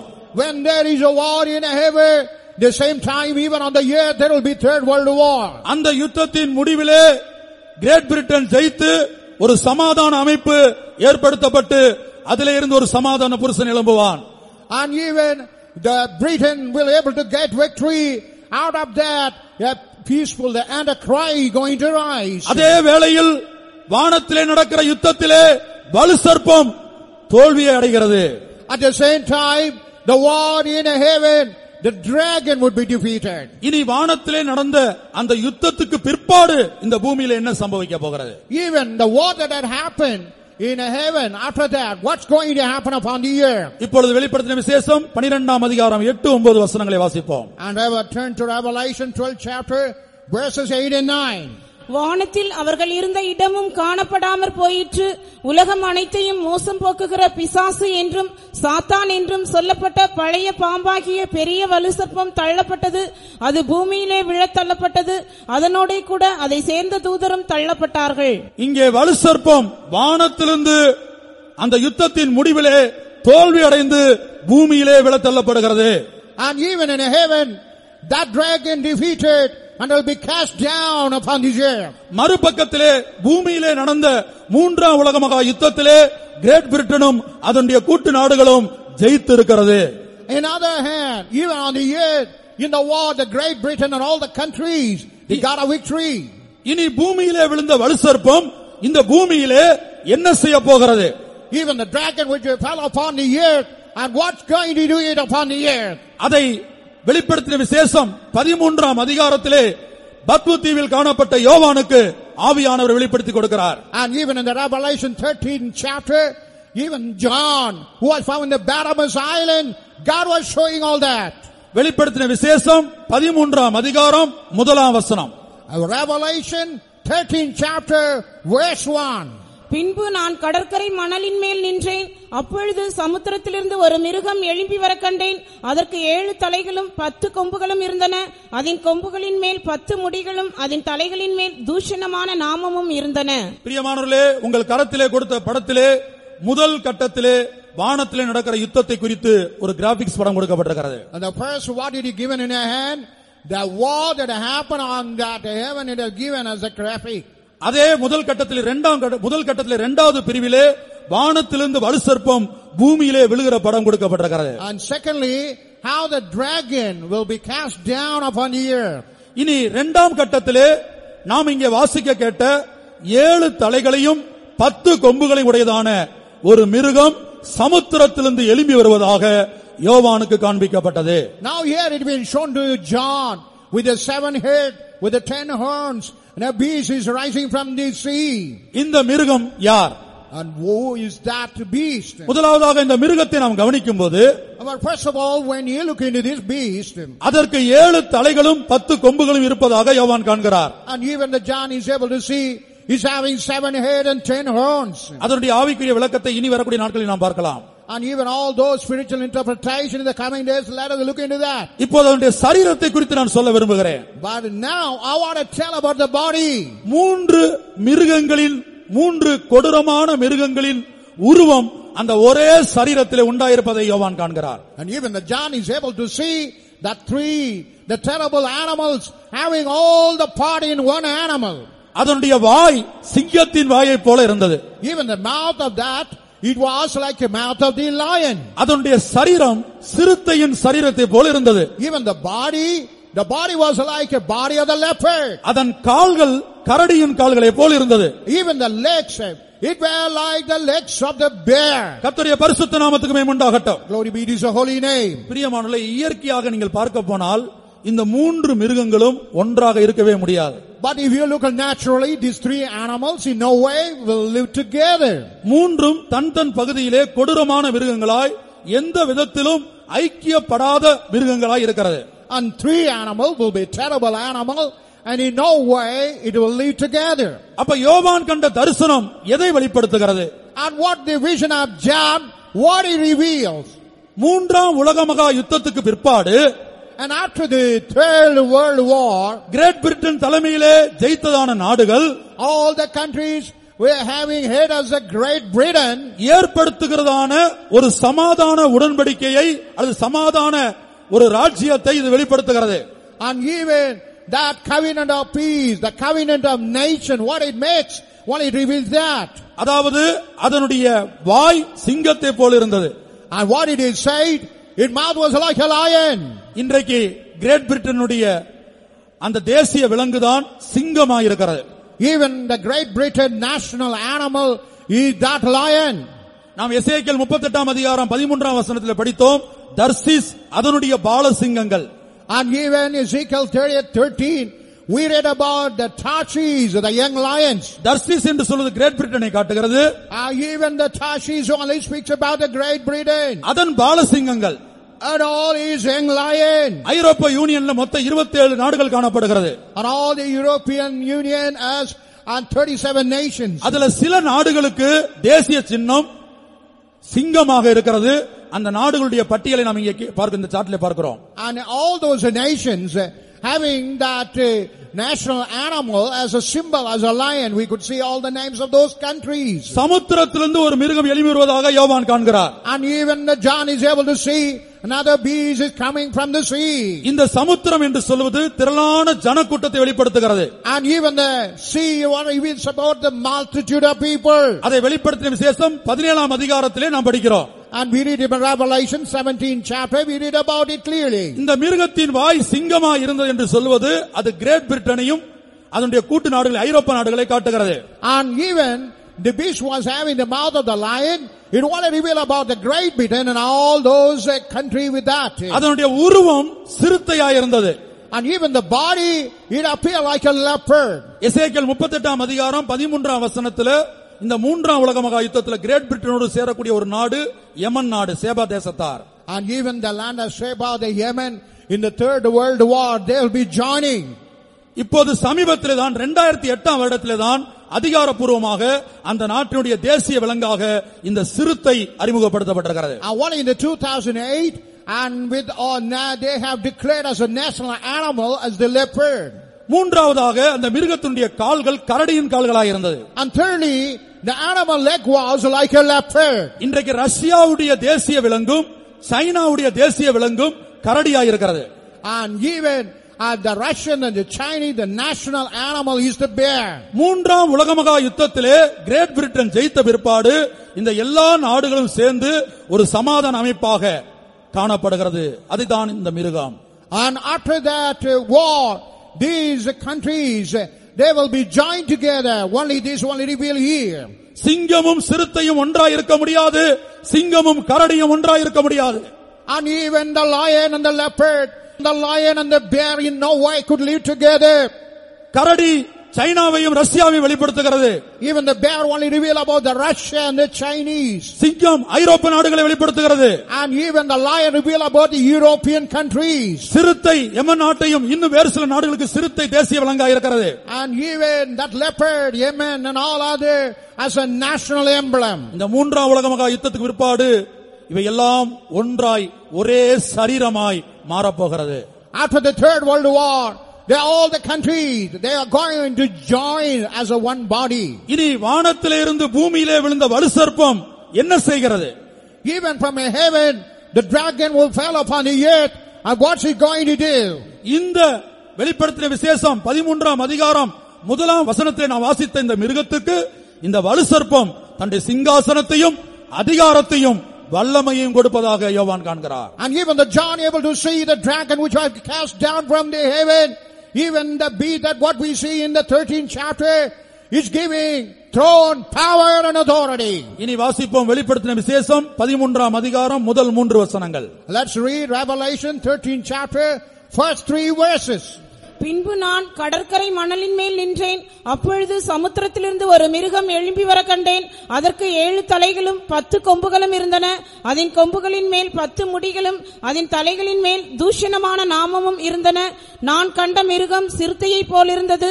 அதன் கால்கள் கரடியின் கால்களைப் போலவும் அதன் வாய் சிங்கத்தின் வாயைப் போலவும் இருந்தன. வலுசர்ப்பமானது தன் பலத்தையும் தன் சிங்காசனத்தையும் மிகுந்த அதிகாரத்தையும் அதற்கு கொடுத்தது. போதும். கர்த்தருடைய பரிசுத்த நாமத்துக்கு மகிமை உண்டாகட்டும். Praise to the holy name. இங்கே பூமியிலே விழத்தள்ளப்பட்ட வலுசர்ப்பம் என்ன செய்கிறது? Even on the earth, the dragon which have been cast down, what is doing? மூன்றாம் உலக மகா யுத்தத்திலே ஜெயித்து வந்த கிரேட் பிரிட்டன் அந்த கூட்டு நாடுகள் இந்த அமைப்பின் மேல், அதாவது இந்த யோவான் கண்ட மிருகத்துக்கு தன்னுடைய வல்லமையையும் சிங்காசனத்தையும் அதிகாரத்தையும் கொடுக்கிறது. அதுதான் அந்த மிருகம்தான் அந்தி கிறிஸ்துவாய் மாறுகிறது. Even the dragon which fell upon the earth, the Great Britain and the country which got a victory, as we see here, and this dragon is giving power, authority in the throne, that is called the Antichrist. ஆகவே யோவான் தரிசனத்திலே கண்ட சமுத்திரத்திலிருந்து எழும்பி வரக்கூடிய மிருகமானது, and even the John, what he was able to see, the beast that is rising out of the ocean, ஐரோப்பா நாடுகளினுடைய சமாதான உடன்படிக்கை அமைப்பாயிருக்கிறது. even all this is something in European country, all the peaceful states, இதை Brussels treaty powers என்று சொல்லுகிறார்கள். and they say the Brussels the treaty powers. இன்றைக்கு அப்படிப்பட்ட அமைப்பு ஏற்படுத்தப்பட்டிருக்கிறது. Even today that kind of organization have been formed. Western Europe union என்கிற அமைப்பிலே இன்றைக்கு 10 நாடுகள் காணப்படுகிறது. and even Western Union, in that the 10 countries are found. அது இந்த மிருகத்தினுடைய 10 கொம்புகளை வெளிப்படுத்துகிறது. and even it want to reveal about the 10 horns of this beast. அந்த 10 கொம்புகள் தான் ஐரோப்பாவின் 10 நாடுகளை வெளிப்படுத்துகிறது. and only the 10 horns reveal about the 10 countries found in Europe. பிரியமானவர்களே, இந்த 10 ராஜாக்களும் அந்தி கிறிஸ்துக்கு தன்னுடைய அதிகாரத்தை கொடுக்கிறார்கள். அந்தி கிறிஸ்து தன்னுடைய அதிகாரத்தை இந்த 10 ராஜாக்களுக்கும் கொடுக்கிறான். even the 10 kings, they will be giving power to the Antichrist, and Antichrist will be giving power even to these 10 kings. அதை வெளிப்படுத்தின விசேஷம் 17ஆம் அதிகாரம் 12-13 வசனங்களில் படிக்கிறோம். and Revelation 17:12 and 13 verses, while you read you can understand. நீ கண்ட 10 கொம்புகளும் 10 ராஜாக்களாம். இவர்கள் இன்னும் ராஜ்யம் பெறவில்லை. இவர்கள் மிருகத்துடனே கூட 1 மணி நேரமளவும் ராஜாக்கள் போல அதிகாரம் பெற்றுக் கொள்ளுகிறார்கள். இவர்கள் ஒரே யோசனை உள்ளவர்கள். இவர்கள் தங்கள் வல்லமையையும் அதிகாரத்தையும் மிருகத்திற்கு கொடுப்பார்கள். இவர்கள் 10 பேரும் மிருகத்துக்கு அதிகாரத்தை கொடுக்கிறார்கள். அந்த மிருகம் இவர்களுக்கு அதிகாரம் கொடுக்கிறது. even all the 10 will join together. They will be giving power to the beast, and finally the beast will be giving power to these 10 kings. ஆகவே யோவான் தரிசனத்திலே கண்ட சமுத்திரத்திலிருந்து எழும்பி வரக்கூடிய மிருகத்திற்கு இந்த வலு சர்ப்பம் தன்னுடைய சிங்காசனத்தையும் அதிகாரத்தையும் வல்லமையும் கொடுத்த பிற்பாடு அவன்தான் அந்தி கிறிஸ்துவாய் மாறுகிறான். and even the dragon, when it gave power, authority and throne, and then he will be rising as an Antichrist. ஆகவே அந்தி கிறிஸ்து என்று சொல்லக்கூடியவன் ஒரு மனிதனாய், மனிதர்கள் மத்தியில் எழும்பி வரக்கூடிய மனிதனாய், அதே வேளையில் மிருக குணமுடையவனாய் இருப்பான். An Antichrist, he will be appearing like a man, at the same time he will be having a beastly nature. இனி யோவான் தன்னுடைய தரிசனத்தில் இரண்டாவது ஒரு மிருகத்தை பார்க்கிறார். வெளிப்படுத்தல் 13ஆம் அதிகாரம் 11ஆம் வசனத்தில் இதை படிக்கிறோம். and given Revelation 3rd chapter verse 11, John is able to see the second beast. பின்பு வேறொரு மிருகம் பூமியிலிருந்து எழும்ப கண்டேன். அது ஒரு ஆட்டுக்குட்டிக்கு ஒப்பாக 2 கொம்புகளை உடையதாயிருந்து வலு சர்ப்பத்தை போல பேசினது. பிரியமானவர்களே, இங்கே ஆட்டுக்குட்டிக்கு ஒப்பான ஒரு மிருகத்தை யோவான் காண்கிறார். அது வலு சர்ப்பத்தை போல பேசினது. and here he is able to see a beast like a lamb, and it spoke like a dragon. நான் மறுபடியும் சொல்லுகிறேன், வெளிப்படுத்தின விசேஷம் 13ஆம் அதிகாரம் 1ஆம் வசனத்திலே சொல்லப்பட்ட மிருகம் அந்தி கிறிஸ்துவாய் இருக்கிறது. Again I want to say, Revelation 13 chapter verse 1, it is Antichrist. 11ஆம் வசனத்திலே யோவான் கண்ட இரண்டாம் மிருகம் கள்ள தீர்க்கதரிசியாய் இருக்கிறது. and as we read in the 11th verse, those lamb, it only speaks about the false prophets. அதை வெளிப்படுத்தல் 19ஆம் அதிகாரம் 20ஆம் வசனத்திலே படிக்கிறோம். and we read in Revelation 19:20. இப்ப இந்த இரண்டாம் மிருகம் என்ன செய்கிறது? what is the second beast is doing here? நாம் கீழே படிக்கிறதான வேளையில் but why do you read below? வாசிப்போம். வெளிப்படுத்தல் 13ஆம் அதிகாரம் 12ஆம் வசனம் முதல். and read Revelation 13:12 verse onwards. அது முந்தின மிருகத்தின் அதிகாரம் முழுவதையும் அதன் முன்பாக நடப்பித்து சாவுக்கேதுவான காயம் ஆற சொஸ்தமடைந்த முந்தின மிருகத்தை பூமியும் அதன் குடிகளும் வணங்கும்படி செய்தது. அன்றியும் அது மனுஷருக்கு முன்பாக வானத்திலிருந்து பூமியின் மேல் அக்கினியை இறங்க பண்ணத்தக்கதாக பெரிய அற்புதங்களை நடப்பித்து மிருகத்தின் முன்பாக அந்த அற்புதங்களை செய்யும்படி தனக்கு கொடுக்கப்பட்ட சத்துவத்தினாலே பூமியின் குடிகளை மோசம் போக்கி பட்டயத்தினாலே காயப்பட்டு பிழைத்த மிருகத்திற்கு ஒரு சொரூபம் பண்ண வேண்டும் என்று பூமியின் குடிகளுக்கு சொல்லிற்று. பிரியமானவர்களே, இதை நான் சுருக்கமாக சொல்லுகிறேன். முந்தின மிருகம் அந்தி கிறிஸ்து என்கிற ஒரு மனிதன். அவன்தான் முழு உலகத்தையும் ஆளக்கூடிய சர்வாதிகாரி. And even the Antichrist will be the former animal, the beast, and he will be the ruler of the whole world. இரண்டாம் மிருகம் ஒரு கள்ள தீர்க்கதரிசியாக இருக்கிறது. And the second beast, it happened to be the false prophet. அந்த நாட்களிலே பூமியிலே வானத்திலிருந்து அக்னியை இறக்கக்கூடிய விதத்தில் பல்வேறு அற்புதங்களை செய்து ஜனங்களை வஞ்சிக்கக்கூடியதாய் இந்த இரண்டாம் மிருகம் காணப்படுகிறது. And even the second animal will able to bring fire from heaven, and it will be able to do miracles and wonderful things. இப்போ இந்த இரண்டாம் மிருகம் என்ன செய்கிறது? What is the second animal is doing here? இந்த பூமியிலே பல்வேறு அற்புதங்களை செய்து எல்லா ஜனங்களும் தன்னை விசுவாசிக்கத்தக்கதாய் தன்மேல் விசுவாசம் கொள்ளத்தக்கதாய் பண்ணுகிறது. And even what this second animal is doing all kind of wonderful things and make everyone to believe. அடுத்தபடியாக இந்த இரண்டாம் மிருகம் என்ன செய்கிறது? And nextly, what is this second beast doing here? முந்தின மிருகமாகிய அந்தி கிறிஸ்துவுடைய அதே சாயலில் ஒரு சொரூபம், ஒரு சிலை பண்ணும்படியாக மொத்த பூமியில் உள்ள குடிகளுக்கும் கட்டளையிடுகிறது. Now what it is saying, even the former beast, according to that image that should be created from, it make order the whole of the earth. இதிலே சொரூபம் என்று தமிழில் எழுதப்பட்ட வார்த்தையானது மூல பாஷையிலே ஐகான் என்று எழுதப்பட்டிருக்கிறது. And even the image in the original tongue it is said is an icon. Icon என்று சொன்னால் முதல் அர்த்தம் ரிசம்பிளன்ஸ் என்பதாகும். Icon mean the first meaning is a resemblance. இப்போது நான் இருக்கிறேன் என்று சொன்னால் என்னுடைய அதே உருவத்தில் தோற்றத்தில் ஒற்றுமை உள்ளதான மற்றொரு உருவம். And if I am here, something which is resembling, having the same appearance. இரண்டாவது அந்த ஐகான் என்கிற கிரேக்க வார்த்தையுடைய அர்த்தம் representation. The second, the name of that word icon, the representation. அதாவது அந்தி கிறிஸ்துவுடைய பிரதிநிதியாக முழு உலகத்திலேயும் எல்லா ஊர்களிலும் எல்லா மாவட்டத்திலேயும் எல்லா மாநிலத்திலும் இந்த சொரூபங்கள் காணப்படும். As a representative of the Antichrist, the whole of the earth, this image will be found. கர்த்தருடைய பரிசுத்த நாமத்துக்கு மகிமை உண்டாகட்டும். Glory be to his holy name. இப்பொழுது நாம் இன்றைக்கு தமிழக முதல்வரை எடுத்துக்கொண்டால் அவர் உயிரோடு இருக்கிறார். அவருடைய உருவத்தில் உள்ளதான அநேக சிலைகள் தமிழ்நாட்டில் பல்வேறு இடங்களில் இருக்கிறது. Even for instance, our present chief minister is alive. Even his image, the statue, you can find somewhere else. மரித்த எத்தனையோ தலைவருடைய சிலையை, எம்ஜிஆர் சிலை, ராஜீவ்காந்தி சிலை, மகாத்மா காந்தி சிலையை இந்த மதுரையில் பல்வேறு இடங்களில் நீங்க பார்க்கலாம். And even all the dead persons statue like Rajiv Gandhi, Mahatma Gandhi and MGR all over this Madurai. அந்தி கிறிஸ்துவின் ஆட்சியிலே இந்த பூமியிலே என்ன சம்பவிக்க போகிறது? And even in the time of Antichrist on the earth, what is going to happen? உலகத்திலே ஒரு இடத்திலே காணப்படுகிற இந்த அந்தி கிறிஸ்துவின் அதே ரூபத்தில் செய்யப்பட்டதான அவனுடைய சிலைகளானது எல்லா மாநிலத்திலும் எல்லா தேசத்திலும் எல்லா மாவட்டத்திலும் ஏன் இந்த நாகமலை புதுக்கோட்டையிலும் அந்த நாட்களிலே காணப்படும். Even the image of the Antichrist, the whole of the earth, everywhere, every district, every state, every nation, every country, even in Nagamala Pudukkottai, this image will be placed. ஏனென்றால் இந்த இரண்டாம் மிருகமாகிய கள்ள தீர்க்கதரிசி ஒரு கூட்ட ஜனங்களுக்கல்ல பூமியின் குடிகள் எல்லாருக்கும் அந்த அந்தி கிறிஸ்துவின் அதே ரூபத்தில் சொரூபம் பண்ண வேண்டும் என்று கட்டளையிடுகிறது. And even the second animal, it not ordering that one part of the world, it will be ordering the whole parts of the earth. They had to form that kind of image. இன்றைக்கு மரித்து போன தலைவர்கள் சிலையா இருக்கட்டும், உயிரோடு இருக்கிற தலைவருடைய சிலையா இருக்கட்டும், எந்த இடத்திலே வைக்கப்பட்டிருக்கிறதோ அதே இடத்திலே நின்று கொண்டிருக்கிறது.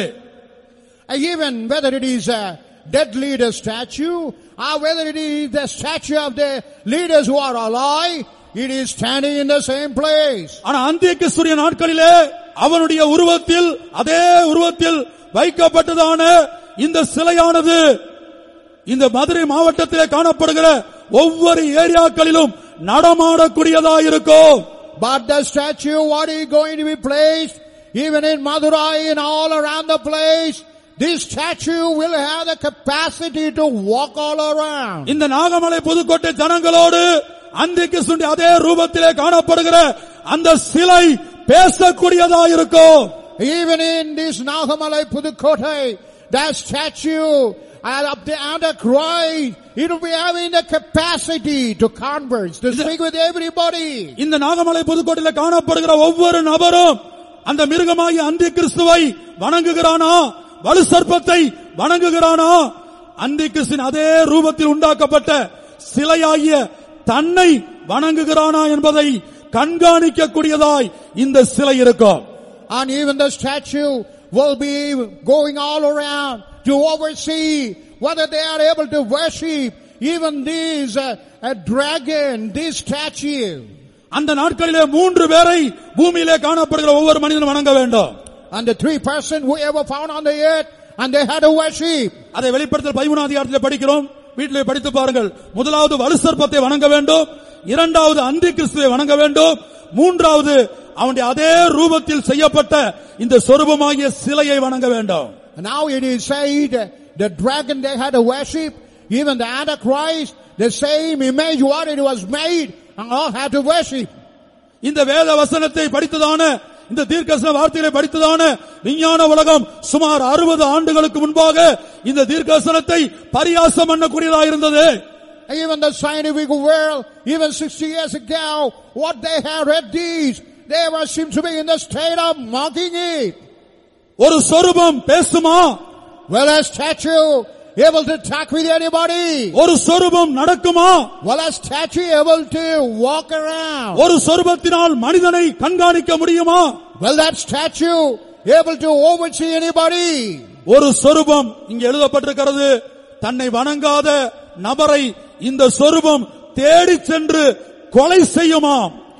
Even it is said, this statue will move around, and whoever never worship that, it will slay them. வெளிப்படுத்தல் 13 அதிகாரம் 15 வசனத்தை தயவு செய்து எல்லாரும் கவனிக்கும்படியாக கேட்டுக்கொள்கிறேன். And said Revelation 13 chapter 15 verse, please look into that. மேலும் அம்மிருகத்தின் சொரூபம் பேசத்தக்கதாகவும் மிருகத்தின் சொரூபத்தை வணங்காத யாவரையும் கொலை செய்யத்தக்கதாகவும் மிருகத்தின் சொரூபத்திற்கு ஆவியை கொடுக்கும்படி அதற்கு சத்துவம் கொடுக்கப்பட்டது. கர்த்தருடைய பரிசுத்த நாமத்துக்கு மகிமை உண்டாகட்டும். Glory be to his holy name. முதலாவது ஒரு மிருகம், அது அந்தி கிறிஸ்து. The first to be, that is the Antichrist. இரண்டாவது ஒரு ஆட்டுக்குட்டி கொப்பான மிருகம், அது கள்ள தீர்க்கதரிசி. The second animal like a lamb, that is the false prophet. அந்த கள்ள தீர்க்கதரிசி பூமியிலே பல்வேறு அற்புதங்களை செய்து ஜனங்களை தன்னகத்தே இழுக்கக்கூடியவனாய் இருப்பான்.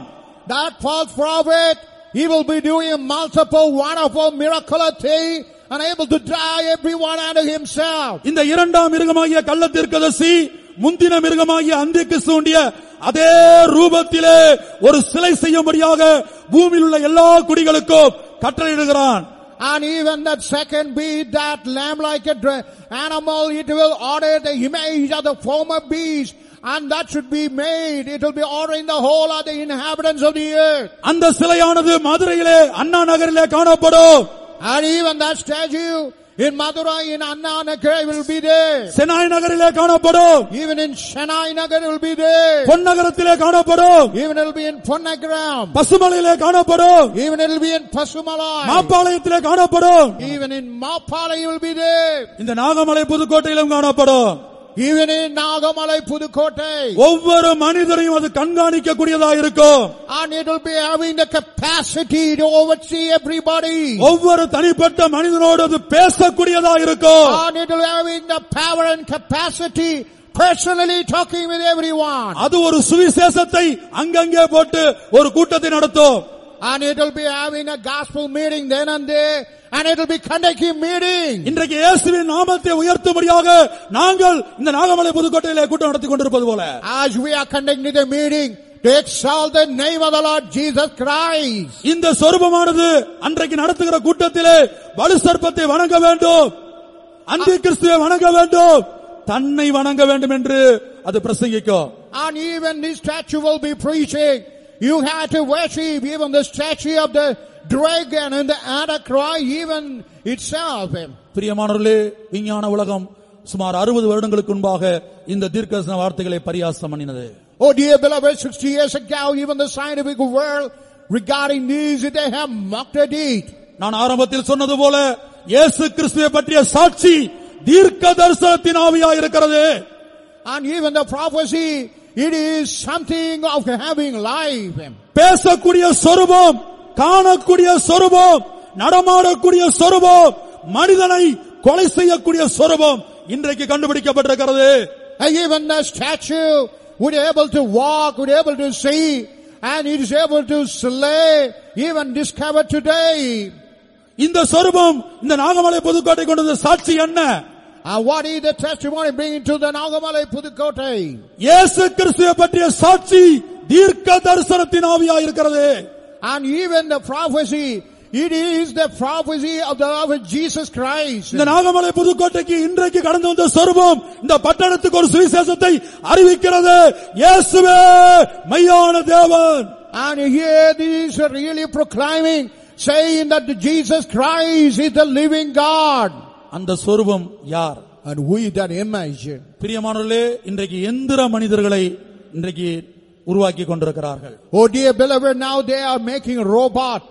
மனிதனுடைய அதே ரூபத்தில், அதாவது அந்திகிறிஸ்துவுடைய அதே ரூபத்தில் இந்த சொரூபம் உண்டாக்கப்படும் என்று நான் சொன்னேன். And even in the same image, this image will be formed. கர்த்தருடைய பரிசுத்த நாமத்துக்கு உண்டாகட்டும். Glory be to His holy name. உங்களுடைய கரத்திலே கொடுக்கப்பட்டதான படத்தில் 3ஆம் கட்டத்திலே ஒரு மனிதனையும் அந்த மனிதனுடைய அதே ரூபத்தில் இன்றைக்கு உண்டாக்கப்பட்டதான ஒரு ரோபோவை, ஒரு எந்திரனை, ஒரு எந்திர மனிதனை நீங்க அதனுடைய படத்தை பார்க்கிறீர்கள். Even in the third picture you can find in the form of a man, robot is there.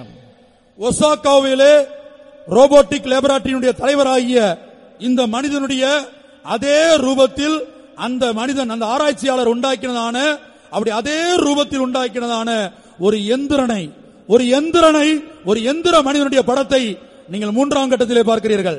And even in the third place you can see even Osaka carrying his own image, what he made the robot, you can see in the same shape.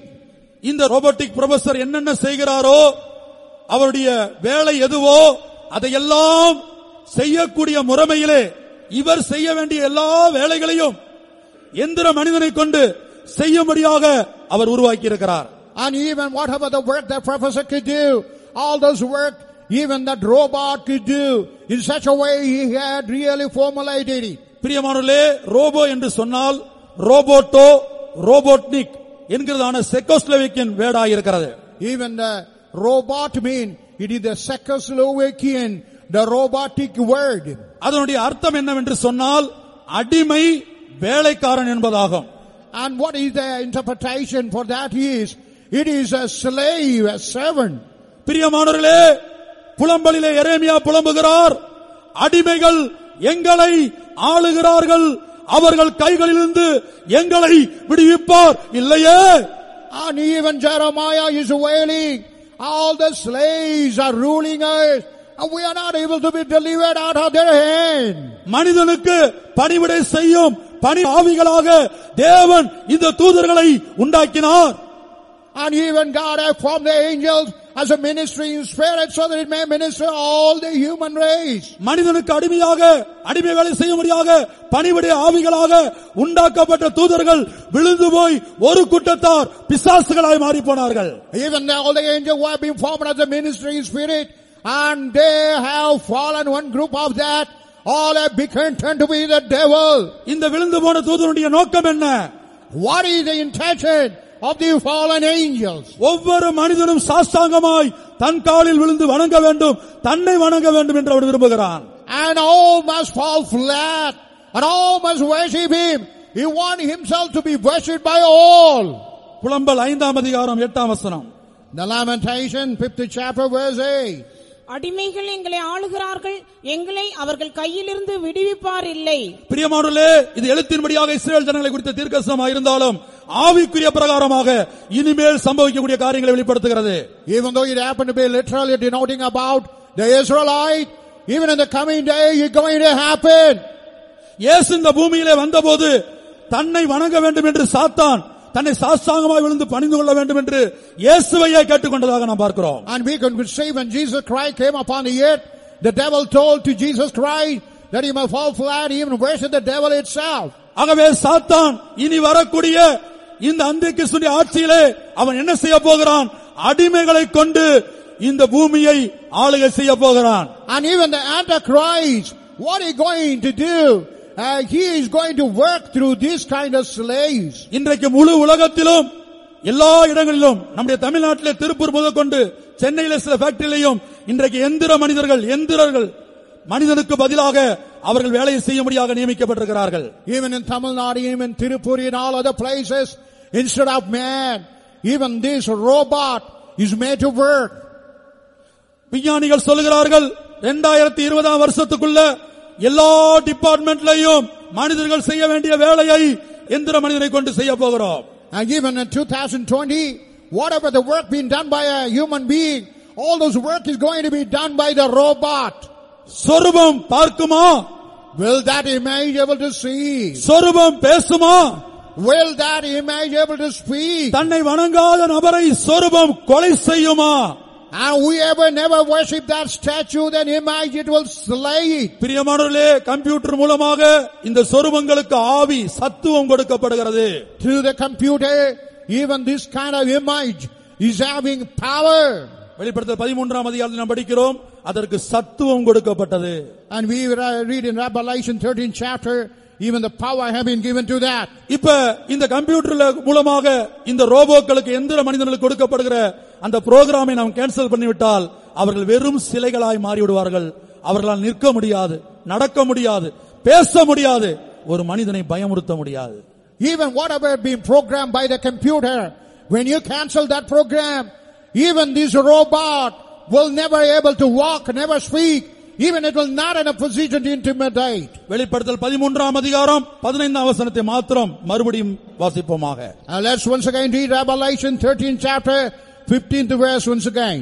மேலும் அம்மிருகத்தின் சொரூபம் பேசத்தக்கதாகவும் மிருகத்தின் சொரூபத்தை வணங்காத யாவரையும் கொலை செய்யத்தக்கதாகவும் மிருகத்தின் சொரூபத்திற்கு ஆவியை கொடுக்கும்படி அதற்கு சத்துவம் கொடுக்கப்பட்டது. பிரியமானவர்களே, மிருகத்தின் சொரூபத்திற்கு ஆவியை கொடுக்கும்படி அதற்கு சத்துவம் கொடுக்கப்படுகிறது இந்த கம்ப்யூட்டர் மூலமாக.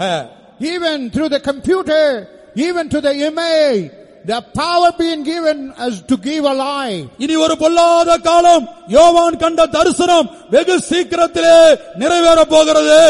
And even the terrible day, what had been seen by John like a vision, is going to happen upon the earth. வானத்திலே யுத்தம் நடக்கிற அதே வேளையில் இந்த பூமியிலே மூன்றாம் உலக மகா யுத்தம் நடைபெறும். When there is a war going on in heaven, the same time on the earth, third world war will be going on. வானத்திலே நடக்கிற யுத்தத்தின் முடிவிலே வலுசர்ப்பம் பூமியிலே விழத்தள்ளப்படுகிறது. அதற்கு பிற்பாடு இந்த பூமியிலே ஒரு கொடூரமான ஆட்சி ஒவ்வொரு மனிதனையும் பயமுறுத்துகிற, துன்பப்படுத்துகிற, உயிரை வாங்குகிற ஆட்சி நடைபெறும். After the dragon be cast down from the earth, it will do the power of torturing, and finally even it will kill everybody. உங்கள் எத்தனை பேர் இந்த நாகமலை புதுக்கோட்டையிலே காணப்படுகிற அருமையான நண்பனே, அந்த கொடூரமான ஆட்சியிலே நீ சிக்க போகிறாயா? Oh, people who ever found in Nagamala Pudukkottai, are you going to be entangled even in the realm, even in the ruling power of the Antichrist? இப்படிப்பட்ட கொடூரமான ஆட்சிக்கு தப்பும்படியாக நீ நான் செய்ய வேண்டியது என்ன? And only to escape from this terrible ruling power, what you and I have to do. வானத்திலே யுத்தம் நடக்கிற அதே வேளையில் அதற்கு சற்று முன்பாக இந்த பூமியிலே என்ன நடக்கிறது? And while the war is going on, just a few minutes before what is going on in the earth, ஒரு கூட்ட கிறிஸ்தவர்கள், ஒரு கூட்ட தேவனுடைய ஜனங்கள் ஆண்டவராகிய இயேசுவின் ரகசிய வருகையிலே இந்த பூமியிலிருந்து எடுத்துக் கொள்ளப்படுகிறார்கள், கல்லறையிலிருந்து எடுத்துக் கொள்ளப்படுகிறார்கள். And even one group of the Christians, the people, they are going to be raptured. இந்த அந்திகிறிஸ்துவின் ஆட்சிக்கு தப்ப வேண்டுமா? Or you want to escape from the ruling of the Antichrist? ஒவ்வொரு மனிதனையும் கொலை செய்யும்படியாக நடமாடிக்கொண்டிருக்கிற, ஒவ்வொரு தெருக்களிலும் நடமாடிக்கொண்டிருக்கிற இந்த எந்திர மனிதனுக்கு நீ தப்ப வேண்டுமா? Or you want to escape even the robot who is moving all around to slay? What do you want to escape? அருமையான நண்பனே, இயேசுவின் ரகசிய வருகையிலே நீ எடுத்துக் கொள்ளப்பட வேண்டும். Oh dear friend, in the secret rapture of the Lord Jesus Christ, you had to be taken up. அப்படியானால் இயேசுவின் ரகசிய வருகையிலே யார் எடுத்துக் கொள்ளப்பட முடியும்? And in the secret rapture of the Lord Jesus Christ, who could be taken up? வானத்திலே ஒரு யுத்தம் நடத்தக்கூடிய கிறிஸ்தவனுக்கு மாத்திரமே, அந்த யுத்தத்திலே ஜெயிக்கக்கூடிய கிறிஸ்தவனுக்கு மாத்திரமே எடுத்துக் கொள்ளப்பட முடியும். And whoever, whatever war could be engaged in heaven, whoever able to fight again, and that person will be raptured. முழு உலகத்தையும் மோசம் போக்குகிற இந்த சாத்தான், இந்த வலுசர்ப்பம் வானத்திலே இருந்து ஒவ்வொரு மனிதனுக்கு விரோதமாய் கிரியை செய்கிறது. And even this deceiving, the dragon, the old serpent, is even working against every man. அந்த வலுசர்ப்பத்தோடு பூமியிலே காணப்படுகிற அருமையான கிறிஸ்துவ நண்பனே, கிறிஸ்துவை அறியாத நண்பனே, நீ யாராயிருந்தாலும் சரி, வலுசர்ப்பத்தோடு யுத்தம் பண்ணி ஜெயிக்க வேண்டும். Oh dear friend, oh Christian friend, what you had to do? You had to wage war against that power, and you had to conquer him. ஒவ்வொரு கிறிஸ்தவனுக்கும் வானத்திலே ஒரு யுத்தம் இருக்கிறது. Why every Christian, even in heaven, there is a war. அதை எபேசியர் 6 அதிகாரம் 12 வசனத்திலே பவுல் சொல்லுகிறார். And even Ephesians chapter 6 verse 12, even Apostle Paul says about that war. துரைத்தனங்களோடும் அதிகாரங்களோடும் இப்பிரபஞ்சத்தின் அந்தகார லோகாதிபதிகளோடும் வானமண்டலத்தில் உள்ள பொல்லாத ஆவிகளின் சேனைகளோடும் நமக்கு போராட்டம் உண்டு. Even all kind of powers, all kind of principality, all kind of dominion, again all the powers, we will have a war. அருமையான தேவனுடைய பிள்ளையே, வானத்திலே ஒரு யுத்தத்தை நீ இப்போது பண்ணிக் கொண்டிருக்கிறாயா? Oh dear child of God, are you able to engage your war in heaven? உன்னுடைய யுத்தம், உன்னுடைய போராட்டம் மாம்சத்தோடும் இரத்தத்தோடும் மனுஷனோடும் இருக்கிறதோ? Is your war is only with the blood and flesh? Is it only with a man? இல்லை, வானத்திலே காணப்பட்டு உனக்கு விரோதமாய் கிரியை செய்கிற வலுசர்ப்பத்தோடு நீ யுத்தம் பண்ணி கொண்டிருக்கிறாயா? All your war is a war against the devil, the dragon, who is warring against anyone. பலவீனனாகிய ஒரு மனிதன் எப்படி அந்த வலுசர்ப்பத்தை யுத்தம் பண்ணி ஜெயிப்பது? How a weak, feeble person, in what a way he can wage war and conquer him. அதே அதிகாரத்தில் யோவானுக்கு வெளிப்படுத்தி கொடுக்கப்பட்டது. Even the same chapter, what he will do him. வெளிப்படுத்தல் 12 அதிகாரம் 11 வசனம். The Revelation 12 chapter, verse 11. மரணம் நேரிடுகிறதா இருந்தாலும் அதற்கு தப்பும்படி தங்கள் ஜீவனையும் பாராமல் ஆட்டுக்குட்டியின் இரத்தத்தினாலும் தங்கள் சாட்சியின் வசனத்தினாலும் அவனை ஜெயித்தார்கள். அருமையான நண்பனே, ஆட்டுக்குட்டியின் இரத்தத்தினாலும் சாட்சியின் வசனத்தினாலும் மாத்திரமே, இந்த ஆயுதத்தை வைத்துக் கொண்டு மாத்திரமே வானத்திலே இருந்து உனக்கு விரோதமாய் போராடுகிற வலுசர்ப்பத்தை நீ ஜெயிக்க முடியும். Only with the blood of the Lamb, the word of the testimony, even the dragon that is wage war in the heaven, he can wage war and find a victory. முதலாவதாக இந்த வலுசர்ப்பத்திலே 4 விஷயங்கள் காணப்படுகிறது. And even the dragon is having some kind of speciality. அதற்கு 7 தலைகள் இருக்கிறது. And it is having 7 heads. அதன் நிறம் சிவப்பு. And even its color is red. இது பாவத்தின் பூரணத்தை வெளிப்படுத்துகிறது. Is what he speaks about the perfection of sin. பாவத்தின் பூரணத்தை அந்த 7 சிவப்பு தலைகள் வெளிப்படுத்துகிறது. And all the perfection of sin and all those 7 heads reveal. இரண்டாவது அதுக்கு 10 கொம்புகள் இருக்கிறது. And secondly, he's having 10 horns. இது பாவத்தின் வல்லமையை வெளிப்படுத்துகிறது. It's only reveal about the power of sin. மூன்றாவதாக அதற்கு 7 கிரீடங்கள் காணப்படுகிறது. And thirdly, it is having the 7 crowns. தமிழ்ல முடிகள் என்று எழுதப்பட்டிருக்கிறது, ஆங்கிலத்திலும் மூல பாஷையிலும் கிரீடங்கள் என்று எழுதப்பட்டிருக்கிறது. And even in English, in that original tongue, it's written as a crowns. இது பாவத்தின் ஆளுகையை காட்டுகிறது. It's only speaks about the ruling of the sin. நான்காவதாக ஒரு வாள் இருக்கிறது. And fourthly, it is having a trail.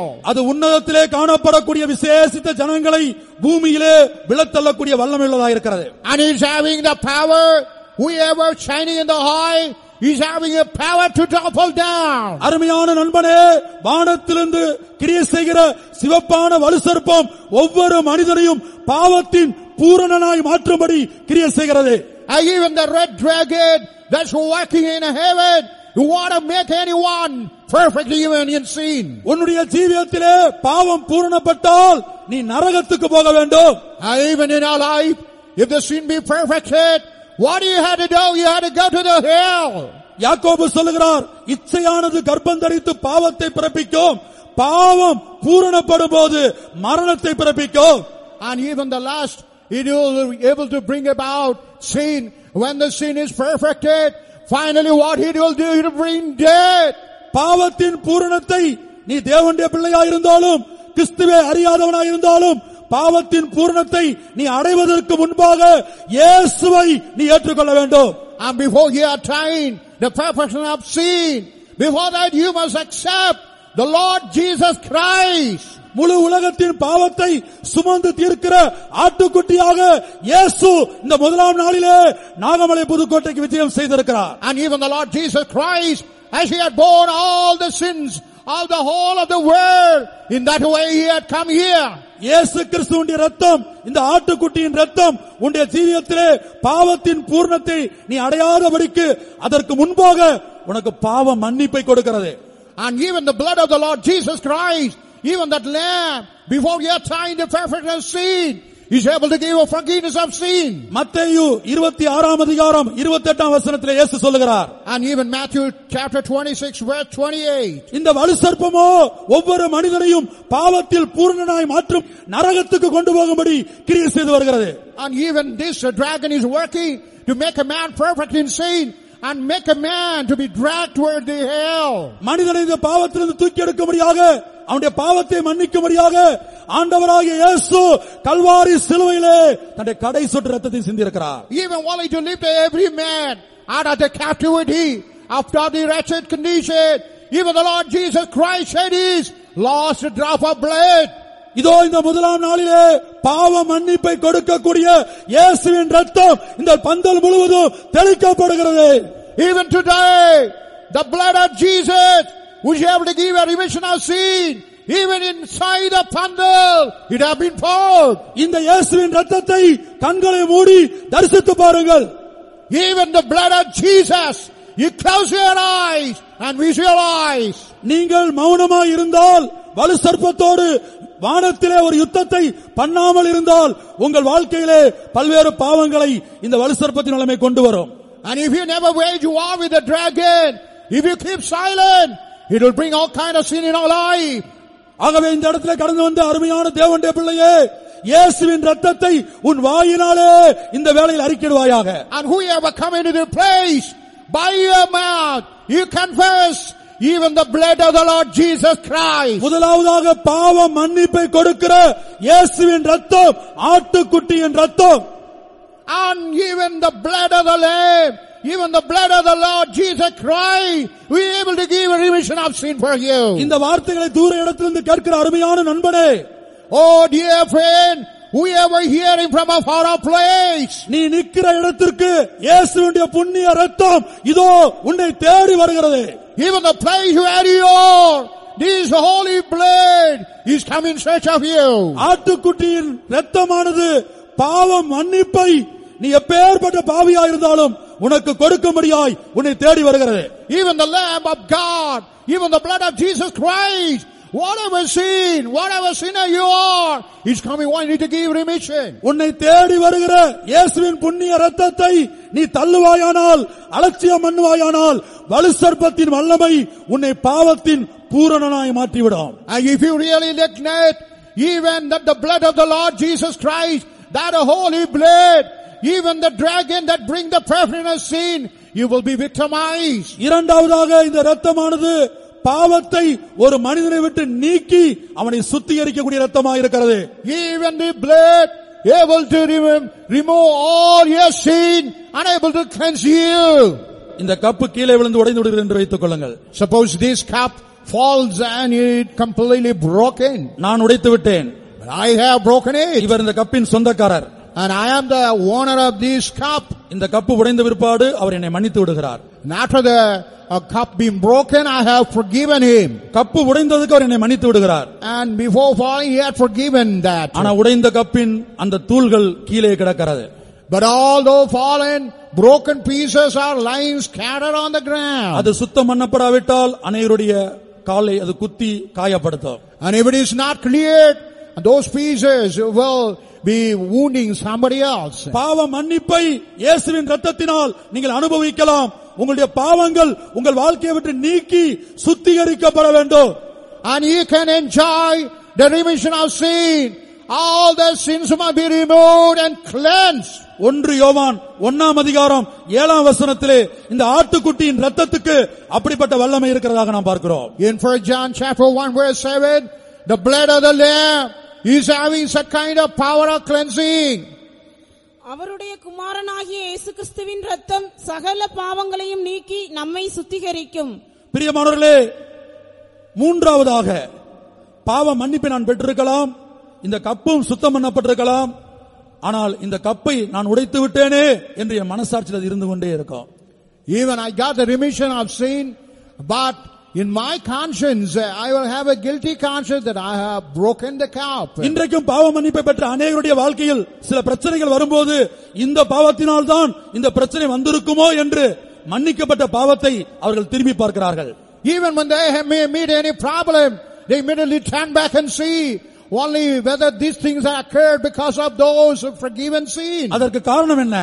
What is the reason அவருடைய why? மனசாட்சி சுத்திகரிக்கப்படவில்லை. Because their conscience not be purged. எபிரேயர் 9ஆம் அதிகாரம் 14ஆம் வசனத்திலே படிக்கிறோம், இயேசு கிறிஸ்துவின் இரத்தம் மனசாட்சியை செத்த கிரியைகளை நீக்கி சுத்திகரிக்கக்கூடிய வல்லமையுள்ளதா இருக்கிறது. Even Hebrew chapter 9 verse 11, even the blood of the Lord Jesus Christ is able to purge from all the dead works and able to purge the conscience. நான்காவதாக இந்த வலுசர்ப்பத்தின் வல்லமை மனிதனுக்குள்ளே பாவத்தை கொண்டு வந்து அவனுடைய சமாதானத்தை எடுத்து போட்டு விடுகிறது. Even the power of the dragon is able to bring sin and it takes away the peace. ஆனால் இயேசு சிலுவையில் சிந்தின இரத்தமோ எப்பேற்பட்ட பாவிக்கும் சமாதானத்தை கொடுக்கக்கூடியதாய் அவனுடைய பாவத்தை மன்னித்து பாவத்தை நீக்கி மனசாட்சியை சுத்திகரித்து சமாதானத்தை கொடுக்கிறது.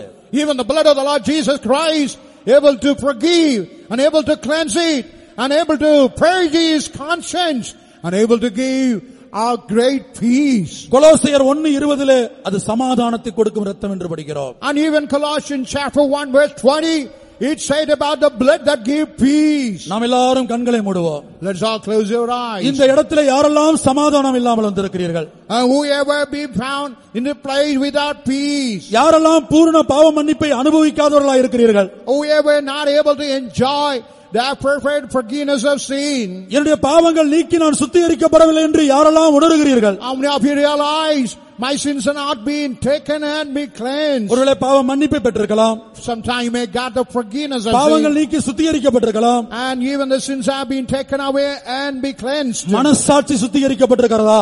Is your conscience being purged? உங்கள் யாருடைய மனசாட்சியில் அது வாதம் இருக்கிறதா? Do you have any guilty conscience in your conscience? உங்கள் வாழ்க்கையில் கடந்த நாட்களில் வந்த பாவங்கள் ஏதாயிலும் உங்களுடைய கண்களுக்கு முன்பாக வருகிறதா? Is all passing? Is anything coming before our eyes? உங்களை பயமுறுத்துகிறதா? Is it threaten you? உங்கள் இருதயத்தை விட்டு சமாதானத்தை எடுத்து போடுகிறதா? Is it taking the peace away from your heart? அந்த இருதயத்திலே அந்த இரத்தம் தெளிக்கப்பட வேண்டும். Even in the heart, that blood must be poured and sprinkled. நாம் எல்லாரும் கண்களை மூடுவோம். Let's all close your eyes. இதோ ஆண்டவராகிய இயேசுவின் புண்ணிய இரத்தம் இந்த பட்டணம் முழுவதும், இந்த மைதானம் முழுவதும், இந்த பந்தல் முழுவதும் இறங்கி வருகிறது. Even the blood of the Lord Jesus Christ, even around this city, even around this pandal, that blood is descending and coming down. ஒன்றை மாத்திரம் நிச்சயப்படுத்திக் கொள்வோமாக. But one thing, let us make sure, என்னுடைய யுத்தம் மாம்சத்தோடும் இரத்தத்தோடும் அல்ல. my war is not with the blood and flesh. நான் இனி மனிதனோடு யுத்தம் பண்ண போவதில்லை. I'm not going to wage war with a man. இனி கசப்பு வைராக்கியம் பிரிவினைக்கு என் ஜீவியத்தில் இடமே இல்லை. And no room for the bitterness, even any kind of things found in my heart. இதோ பரிசுத்த ஆவியானவர் எச்சரிக்கிறார். அருமையான கிறிஸ்தவ நண்பனே, கிறிஸ்தவ சமுதாயமே, பெந்தகோஸ்தே மார்க்கமே, நாம் ஒவ்வொருவருக்கும் வானத்திலே ஒரு யுத்தம் இருக்கிறது. Oh Christian friend, the Pentecostal friend, one thing I want to tell, there is a war in heaven. உன்னுடைய சுய பலத்தை கொண்டு, உன்னுடைய ஞானத்தை கொண்டு, உன்னுடைய அனுபவத்தை கொண்டு ஒரு காலம் அந்த வலுசர்ப்பத்தை ஜெயிக்க முடியாது. With all your knowledge, with all your skill, with all your dexterity, in no way he can win or conquer the devil. அந்த வலுசர்ப்பத்தை நீங்களும் நானும் ஜெயிக்க முடியாக பரலோகம் 2 ஆயுதங்களை கொடுத்திருக்கிறது. Even only to conquer the dragon, they have been given 2 weapons.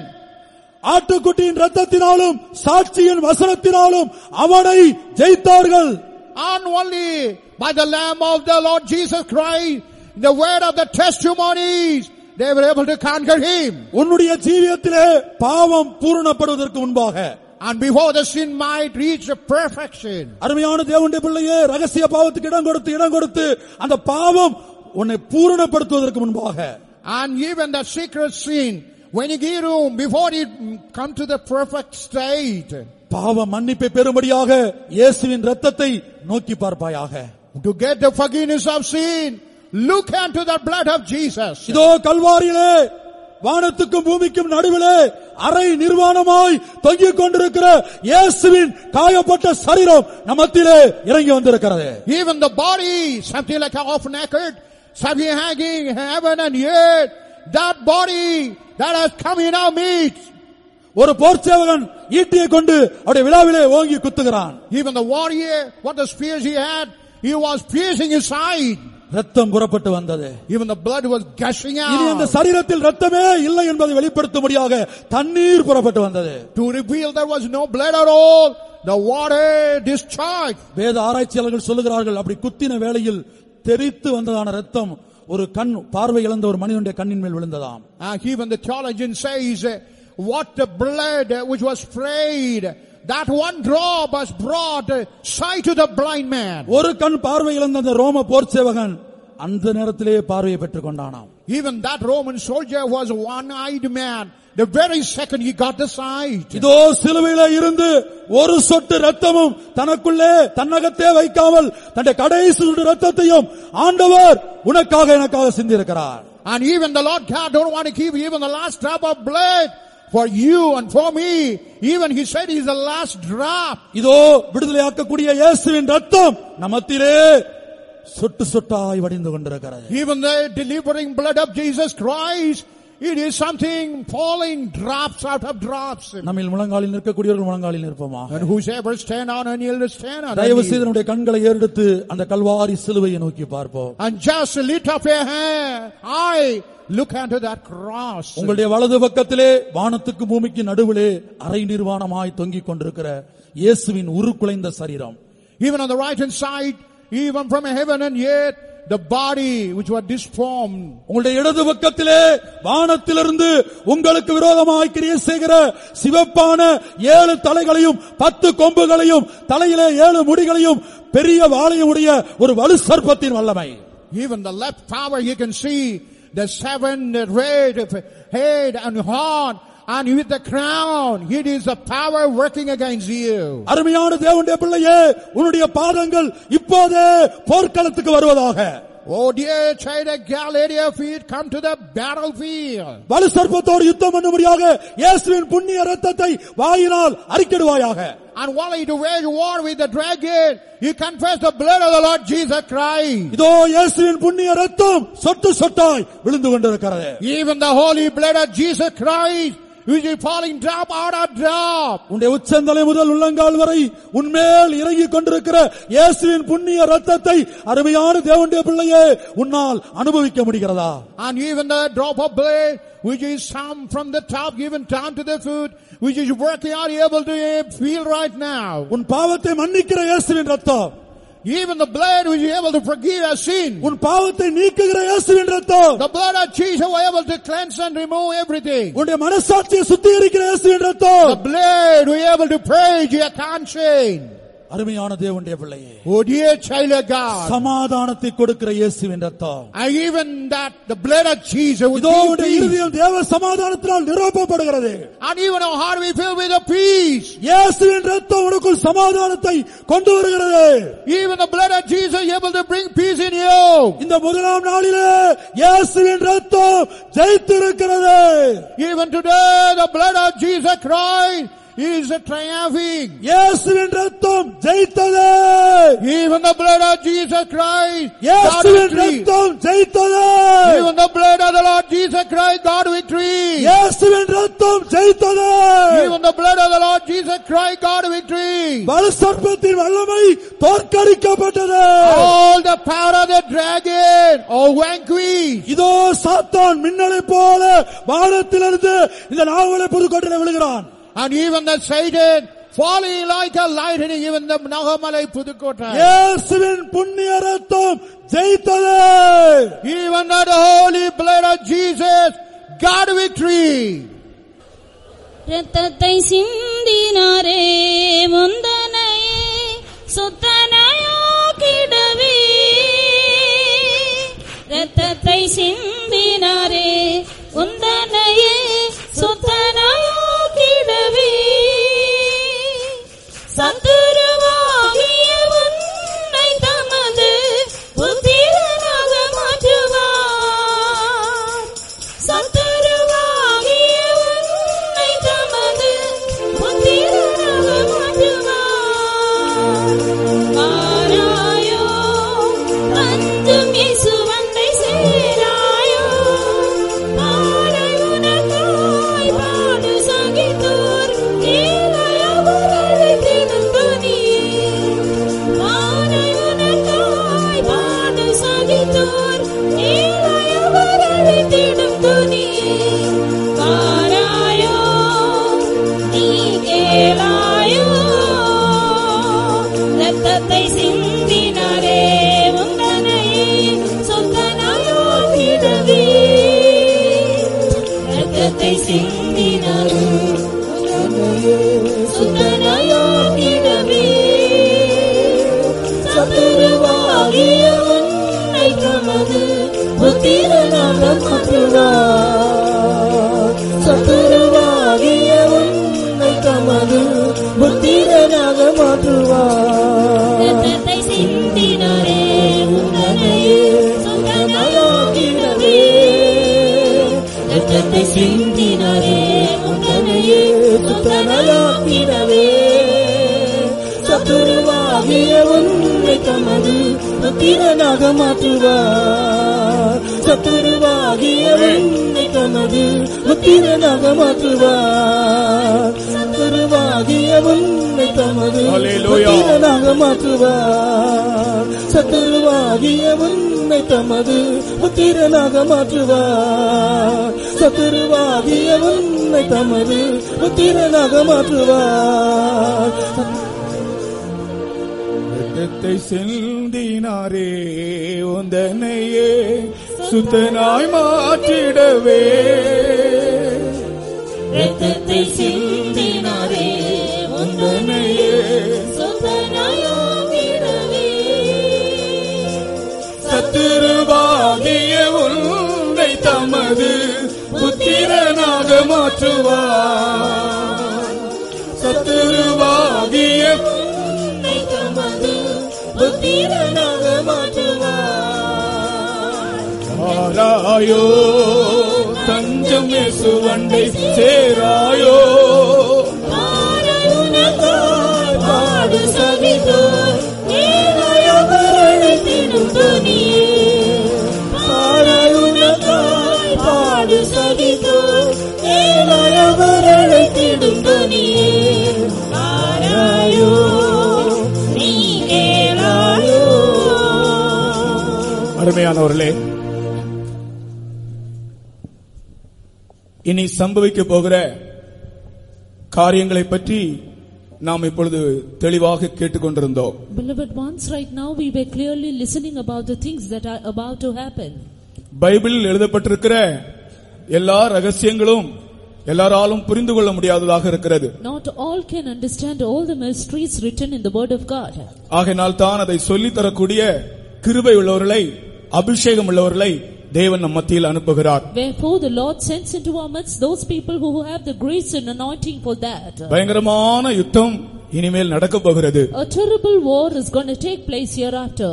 ஆனால் அதற்கு முன்பு இப்பொழுது நமக்கு ஒரு யுத்தம் உண்டு என்று நாம் கேள்விப்பட்டோம். But even before that we heard that there is going to be a war we have. வானமண்டலங்களில் உள்ள பொல்லாத ஆவிகளின் சேனைகள் நமக்கு விரோதமாக யுத்தம் பண்ணுகின்றன. The host of evil spirits in high places, they war against us. பயப்பட வேண்டாம். But fear not. இதோ இயேசுவின் இரத்தம். Though hear the blood of Jesus. இதோ அவருடைய வசனங்கள். Lo his word. இந்த ரெண்டையும் கொண்டு ஜெயம் எடுப்போமாக. Let us prevail with these two. உன்னுடைய பாவங்களை மன்னிக்கிற கழுவி சுத்தமாக்குகிற இயேசுவின் இரத்தம். The blood of Jesus which sanctifies and cleanses all your sins. உனக்கு ஜெயம் தரக்கூடிய இயேசுவின் வசனங்கள். The word of God of Jesus which can prevail. அவருடைய வசனத்தை விசுவாசிப்பாயாக. Believe in his word. அவருடைய வசனத்தை நீ பேசுவாயாக. Speak his word. இயேசு கிறிஸ்துவின் இரத்தத்தை விசுவாசிப்பாயாக. Believe in the blood of Jesus Christ. உன்னுடைய பாவ கரைகள் நீக்கப்படும். And your stains of sin shall be washed out. ஒரு நாள் நான் கேரளாவிலே பிரயாணம் பண்ணி கொண்டிருந்தேன். One day I took a journey in Kerala.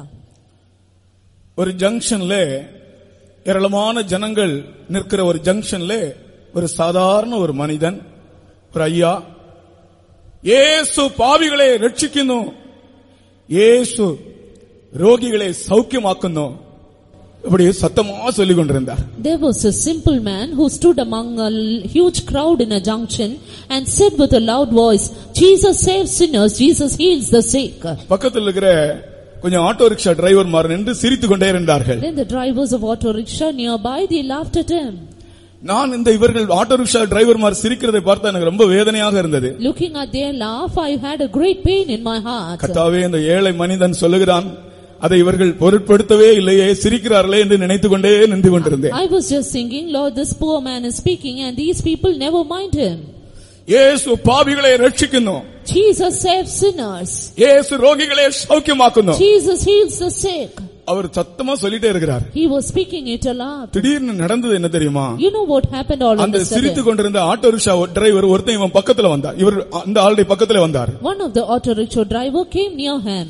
திடீர்னு கீழே விழுந்தார். Suddenly fell down. அவனுக்குள்ள பிசாசு இருந்தது. Because there was a demon in him. இவர் சொல்லிக் கொண்டிருக்கும்போது அவர் சுருண்டு கீழே விழுந்தார். And then he curled up to the ground. பிசாசு அலக்களித்துக் கொண்டிருந்தது. And the demons were just rolling him எல்லா out. ஆட்டோ ரிக்ஷா டிரைவரும் பக்கத்துல வந்தார்கள். Then all of the drivers came near. இவர் சொன்னார், இயேசு பாவிகளை ரட்சிക്കുന്നു, He said, Jesus இயேசு ரோகிகளை சௌக்கியமாக்குன்னு என்று சொன்னார். heals the sick, he said. அன்றைக்கு அந்த இடத்துல பெரிய ஒரு ஹீலிங் சர்வீஸ் நடந்தது. That day there was a great healing service conducted. சிரித்தவர்கள் எல்லாரும் பயந்தார்கள். Those who laughed trembled now. ஓ, இன்றைக்கு விசுவாசியுங்கள், இயேசுவின் நாமத்தை விசுவாசியுங்கள். Today believe in the name of இது Jesus. கடைசி கால செய்தியாக இருக்கின்றது. This is the last day message. பயங்கரமான ஒரு காலம் நமக்கு முன்பாக இருக்கிறது. A terrible time is before us. ஆனால் பயப்பட வேண்டாம். But fear not. இயேசுவின் இரத்தம் என்று சொல்லுங்கள். Say the blood of Jesus. எல்லாரும் சொல்லுங்கள், இயேசுவின் இரத்தம் என்று சத்தமாக.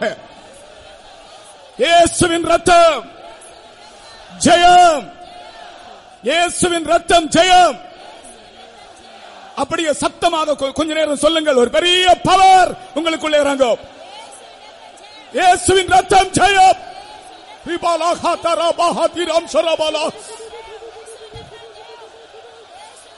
நீ சுகமாகிறாய். You are healed. உனக்குள் இருக்கிற பிசாசு உன்னை அலக்களித்து வெளியே போகிறது. The demons within you are tearing out. பிசாசு உன்னை அலக்களித்து வெளியே போகிறது. The demons are going out. இயேசுவின் இரத்தம் ஜெயம். Victory in the blood of Jesus. எல்லாரும் சொல்லுவோம். ஸ்டேஜில் இருக்கிறவங்க எல்லாரும் சொல்லுவோமாக. எல்லா ஊழியக்காரர்களும் சொல்லுவோமாக. இயேசுவின் இரத்தம் ஜெயம். அப்படியே நீங்கள் எழும்பி நின்று சொல்லுங்கள் பார்க்கலாம். அப்படியே எழும்பி நில்லுங்கள். அப்படியே நீங்கள் எழும்பி நில்லுங்கள்.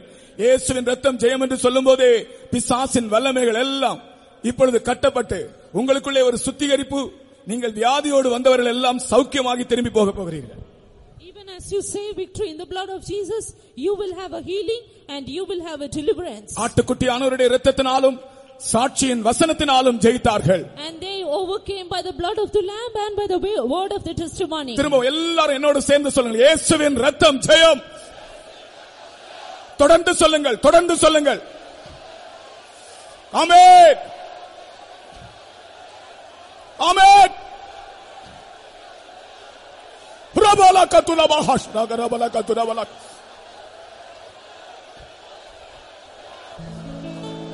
ஆம், நாம் கேள்விப்பட்டபடியே கர்த்தராகிய இயேசு கிறிஸ்துவின் கடைசி துளி இரத்தம் வரைக்கும் நமக்காக அவர் சிந்தினபடியால் நமக்கு ஜெயம் என்று விசுவாசிக்கிறவர்கள் கரங்களை உயர்த்தி ஸ்தோத்திரம் பண்ணுவோமா? Praise the Lord. ஸ்தோத்திரம் ஸ்தோத்திரம் ஸ்தோத்திரம் ஸ்தோத்திரம் ஸ்தோத்திரம் ஸ்தோத்திரம் ஸ்தோத்திரம் ஸ்தோத்திரம் ஸ்தோத்திரம் ஸ்தோத்திரம் ஸ்தோத்திரம். கிறிஸ்தவ உலகத்தின் நம்பிக்கை கர்த்தராகிய இயேசு கிறிஸ்துவின் வருகை. The hope of the Christian world is the coming of our Lord Jesus. அதற்காகத்தான் நான் எதிர்பார்த்து கொண்டிருக்கிறோம். It is for that we too await. மூன்றாம் உலக மகா யுத்தத்தை பற்றி நமக்கு கவலை இல்லை. No worry about the third world war. ஆனால் ஒரு காரியம், வருகையில் நாம் எடுத்துக்கொள்ளப்பட வேண்டும். But one thing, we have to be caught up at the coming of the Lord. இயேசு வரும்போது நாம் அவரை சந்திக்க வேண்டும். When Jesus comes, we have to meet him. அந்த வாஞ்சை உள்ளவர்கள் கரங்களை உயர்த்தி ஸ்தோத்திரம் பண்ணுவோம். Hallelujah. Hallelujah, hallelujah, hallelujah. கர்த்தர் இந்த முதலாம் நாள் கூட்டத்தை ஆசீர்வாதமாக நடத்தி தந்தபடியால் அவரை ஸ்தோத்திரிப்போம். மறைபொருள்களை ஆண்டவர் நமக்கு வெளிப்படுத்தினபடியால் ஸ்தோத்திரிப்போம். மீதியான கூட்டங்களுக்காக கர்த்தரை ஸ்தோத்திரிப்போம். ஜெபம் பண்ணலாம். இரக்கமுள்ள பிதாவே, இந்த அருமையான நேரத்திற்கான நன்றியோடு ஸ்தோத்திரிக்கிறங்க தாவே. வானாதி வானத்திலிருந்து இறங்கி வந்து எங்களை ஆசீர்வதித்தபடினால ஸ்தோத்திரிக்கிறங்க தாவே. உடைய தாசனை பலப்படுத்தி முதலாம் நாளிலே இந்த வேத வசனங்கள் எல்லாம் பேச முடியாக, வேத பாடங்களை சொல்லிக் கொடுக்க முடியாக கிருபை தந்தீரே, நன்றியோடு ஸ்தோத்திரிக்கிறங்க தாவே. அவர் கொடுத்த எல்லா ஞானம் கிருபை அபிஷேகம் வெளிப்படுத்தலுக்காக ஸ்தோத்திரிக்கிறாங்க தாய். பரிசுத்த ஆவியானவர் கூட இருந்து நீர் பலமான காரியங்களை செய்தபடினால ஸ்தோத்திரம். புதிய வெளிப்படுத்தலை தந்ததுக்காக ஸ்தோத்திரம். இனிமேல் சம்பவிக்க வேண்டியதான காரியங்களை பற்றி கர்த்தாவே வெளிப்படுத்தின விசேஷத்திலும் இசைக்கல் தீர்க்கதரிசி புத்தகங்களிலும் வாசிக்க கேட்டங்க கர்த்தாவே. உண்மையாவே தீர்க்கதரிசிகளுக்கு கர்த்தர் வெளிப்படுத்தினதான காரியங்களே, இனிமேல் சம்பவிக்கின்றதான காரியங்களே எங்களுக்கு எச்சரித்தபடினால ஸ்தோத்திரிக்கிறாங்க தாவே. ஸ்தோத்திரம். வானத்திலே ஒரு யுத்தம் நடக்கும் என்று சொல்லப்பட்டிருக்க தாவே. அந்த யுத்தத்துக்கு முன்னதாக நாங்களும் யுத்தம் செய்து தேவாலியாய் மாறுத்ததாக ஆட்டுக்குட்டியானுடைய இரத்தத்தினாலும் நம்முடைய வசனத்தினாலும் ஜெயித்து கத்தாவே சாத்தானை தள்ளி கத்தாவை நாங்கள் நித்தியத்திலே பரலோகத்திலுமே சந்திக்க முடியாக எங்களுக்கு கிருபை வைத்திருக்கிறபடி நான் நன்றியோடு ஸ்தோத்திரம். அந்த விசுவாசத்தை எங்களை தந்திருக்கிறபடினால ஸ்தோத்திரிக்கிறங்க தாவி. ரத்தம் சகல பாவங்கள் நீக்கி சுத்திகரிக்கும் சொல்லப்பட்டிருக்க தாவி. எங்களை பாவத்தை மன்னிக்கிறது மாத்திரமில்ல, எங்களுடைய ஜீவியத்தை சுத்திகரிக்கக்கூடியதாகவும் கத்தாவே ஸ்தோத்திரம். எங்களுக்கு சந்தோஷத்தையும் சமாதானத்தை கொடுக்கிறதாகவும் ரத்தம் எங்களுக்காக பரிந்து பேசுகிறதா இருக்கும். நன்றியோடு ஸ்தோத்திரிக்கிறங்க தாவி. இந்த பூமியில வந்து ரத்தம் சென்றாவிட்டால் நாங்கள் பாவிகளாகவே நாங்கள் காணப்பட்டிருப்போங்க தாவி. பாவத்திலிருந்து ஒளியான சேற்றிலிருந்து கத்தாவி பிடியிலிருந்து எங்களை விடுதலாக்கி எங்களை மேன்மையான இடத்துக்கு உன்னதத்துக்கு கர்த்தர் வைத்திருக்கப்பட நன்றியோடு ஸ்தோத்திரிக்கிறங்க தாவி. ஆனாலும் வானமலுக்கு கிறிஸ்தவ பொல்லாத ஆவியோடு எங்களுக்கு யுத்தம் உண்டு அறிந்திருக்கிறங்க தாவி. அதை ஜெயிக்கிறதுதான ஒரு அபிஷேகத்தையும் கத்தாவே ரத்தத்தினால் மேற்கொள்ளத்துக்கான ஒரு அபிஷேகத்தை வல்லமையும் கத்தாவி வசனத்தை கீழ்ப்படும் ஜெயிக்கிறதுதான கீழ்ப்படுதலாக தந்து நாங்கள் ஜெயாலயா மாறி ரத்தத்தில் காணப்பட தகுதியாக தாவி ஸ்தோத்திரம். கத்தாவை உண்டான் யுத்தத்துக்கு நாங்கள் போக முடியாது. ஆனால் எங்களுக்காக ஒரு மகிமையான வாசஸ்தலத்தை வைத்திருக்கிறார். அதுக்குள் பிரவேசிக்க ரகசிய வருகையில் எடுத்துக்கொள்ளப்படுவதாக எங்களை ஆயத்தப்படுத்த வேண்டும். ஒரே ஸ்தோத்திரம். இங்கே வந்ததான் மக்கள் ஒவ்வொருவரையும் கத்தாவே விழுந்து போகக்கூடாது கத்தாவே, அவர்கள் கைவிடப்படக்கூடாது கத்தாவே. எல்லாரும் இந்த வரிகளை காணப்படுத்துவதை எடுத்துக்கொள்ளப்படுத்துவதாக யுத்தத்திலே ஜெயம் பெற்று ஆட்டுக்குட்டியாவுடைய ரத்தத்தினாலும் வசனத்தினாலும் ஜெயம் பெற்று உங்களுடைய ராஜ்யத்தை சுதந்திரத்துகளை தகுதியாக நடிக்கிறாங்க தாவே ஸ்தோத்திரம். வலுசெருப்பம் மிருகத்தின் சொருபம் கள்ளத்திற்கு திசை இவைகளெல்லாம் இவர்களுக்கு நியாயத்திற்கு வருங்கிறதை நாங்கள் அறிந்திருக்கிறோம் கத்தாவே. இரண்டாம் அக்கினி கடலில் பங்கடைவார்கள் எழுதப்பட்டிருக்கிறபடி கத்தாவே எங்களுக்கு நீர் நித்திய ராஜ்யமாக புதிய எருசலேம் சீயோனை வைத்திருக்கிற கத்தாவே. அந்த ராஜ்யத்துக்கு வந்ததான மக்கள் வசனத்தை கேட்ட அத்தனை மக்கள் கத்தாவே நியாயப்படுத்த வேண்டிக்கிறாங்க கத்தாவே. பாவத்திலும் சாபத்திலும் விடுதலாக்க முடியாது, விடத்தினால் விடுதலாக்க முடியாது வேண்டிக்கிறாங்க கத்தாவே. திருக்கணம் ஒப்படைக்கிறோம் ஆசிரியம் இயேசு நாமத்தில் பிதாவே. நம்முடைய கர்த்தராகிய இயேசு கிறிஸ்துவின் கிருபையும் பிதாவாகிய தேவனுடைய அன்பும் பரிசுத்த ஆவியின் ஐக்கியமும் நம் அனைவரோடும் சதா காலங்களிலும் இருப்பதாக. அல்லேலூயா, அல்லேலூயா, அல்லேலூயா, அல்லேலூயா, அல்லேலூயா.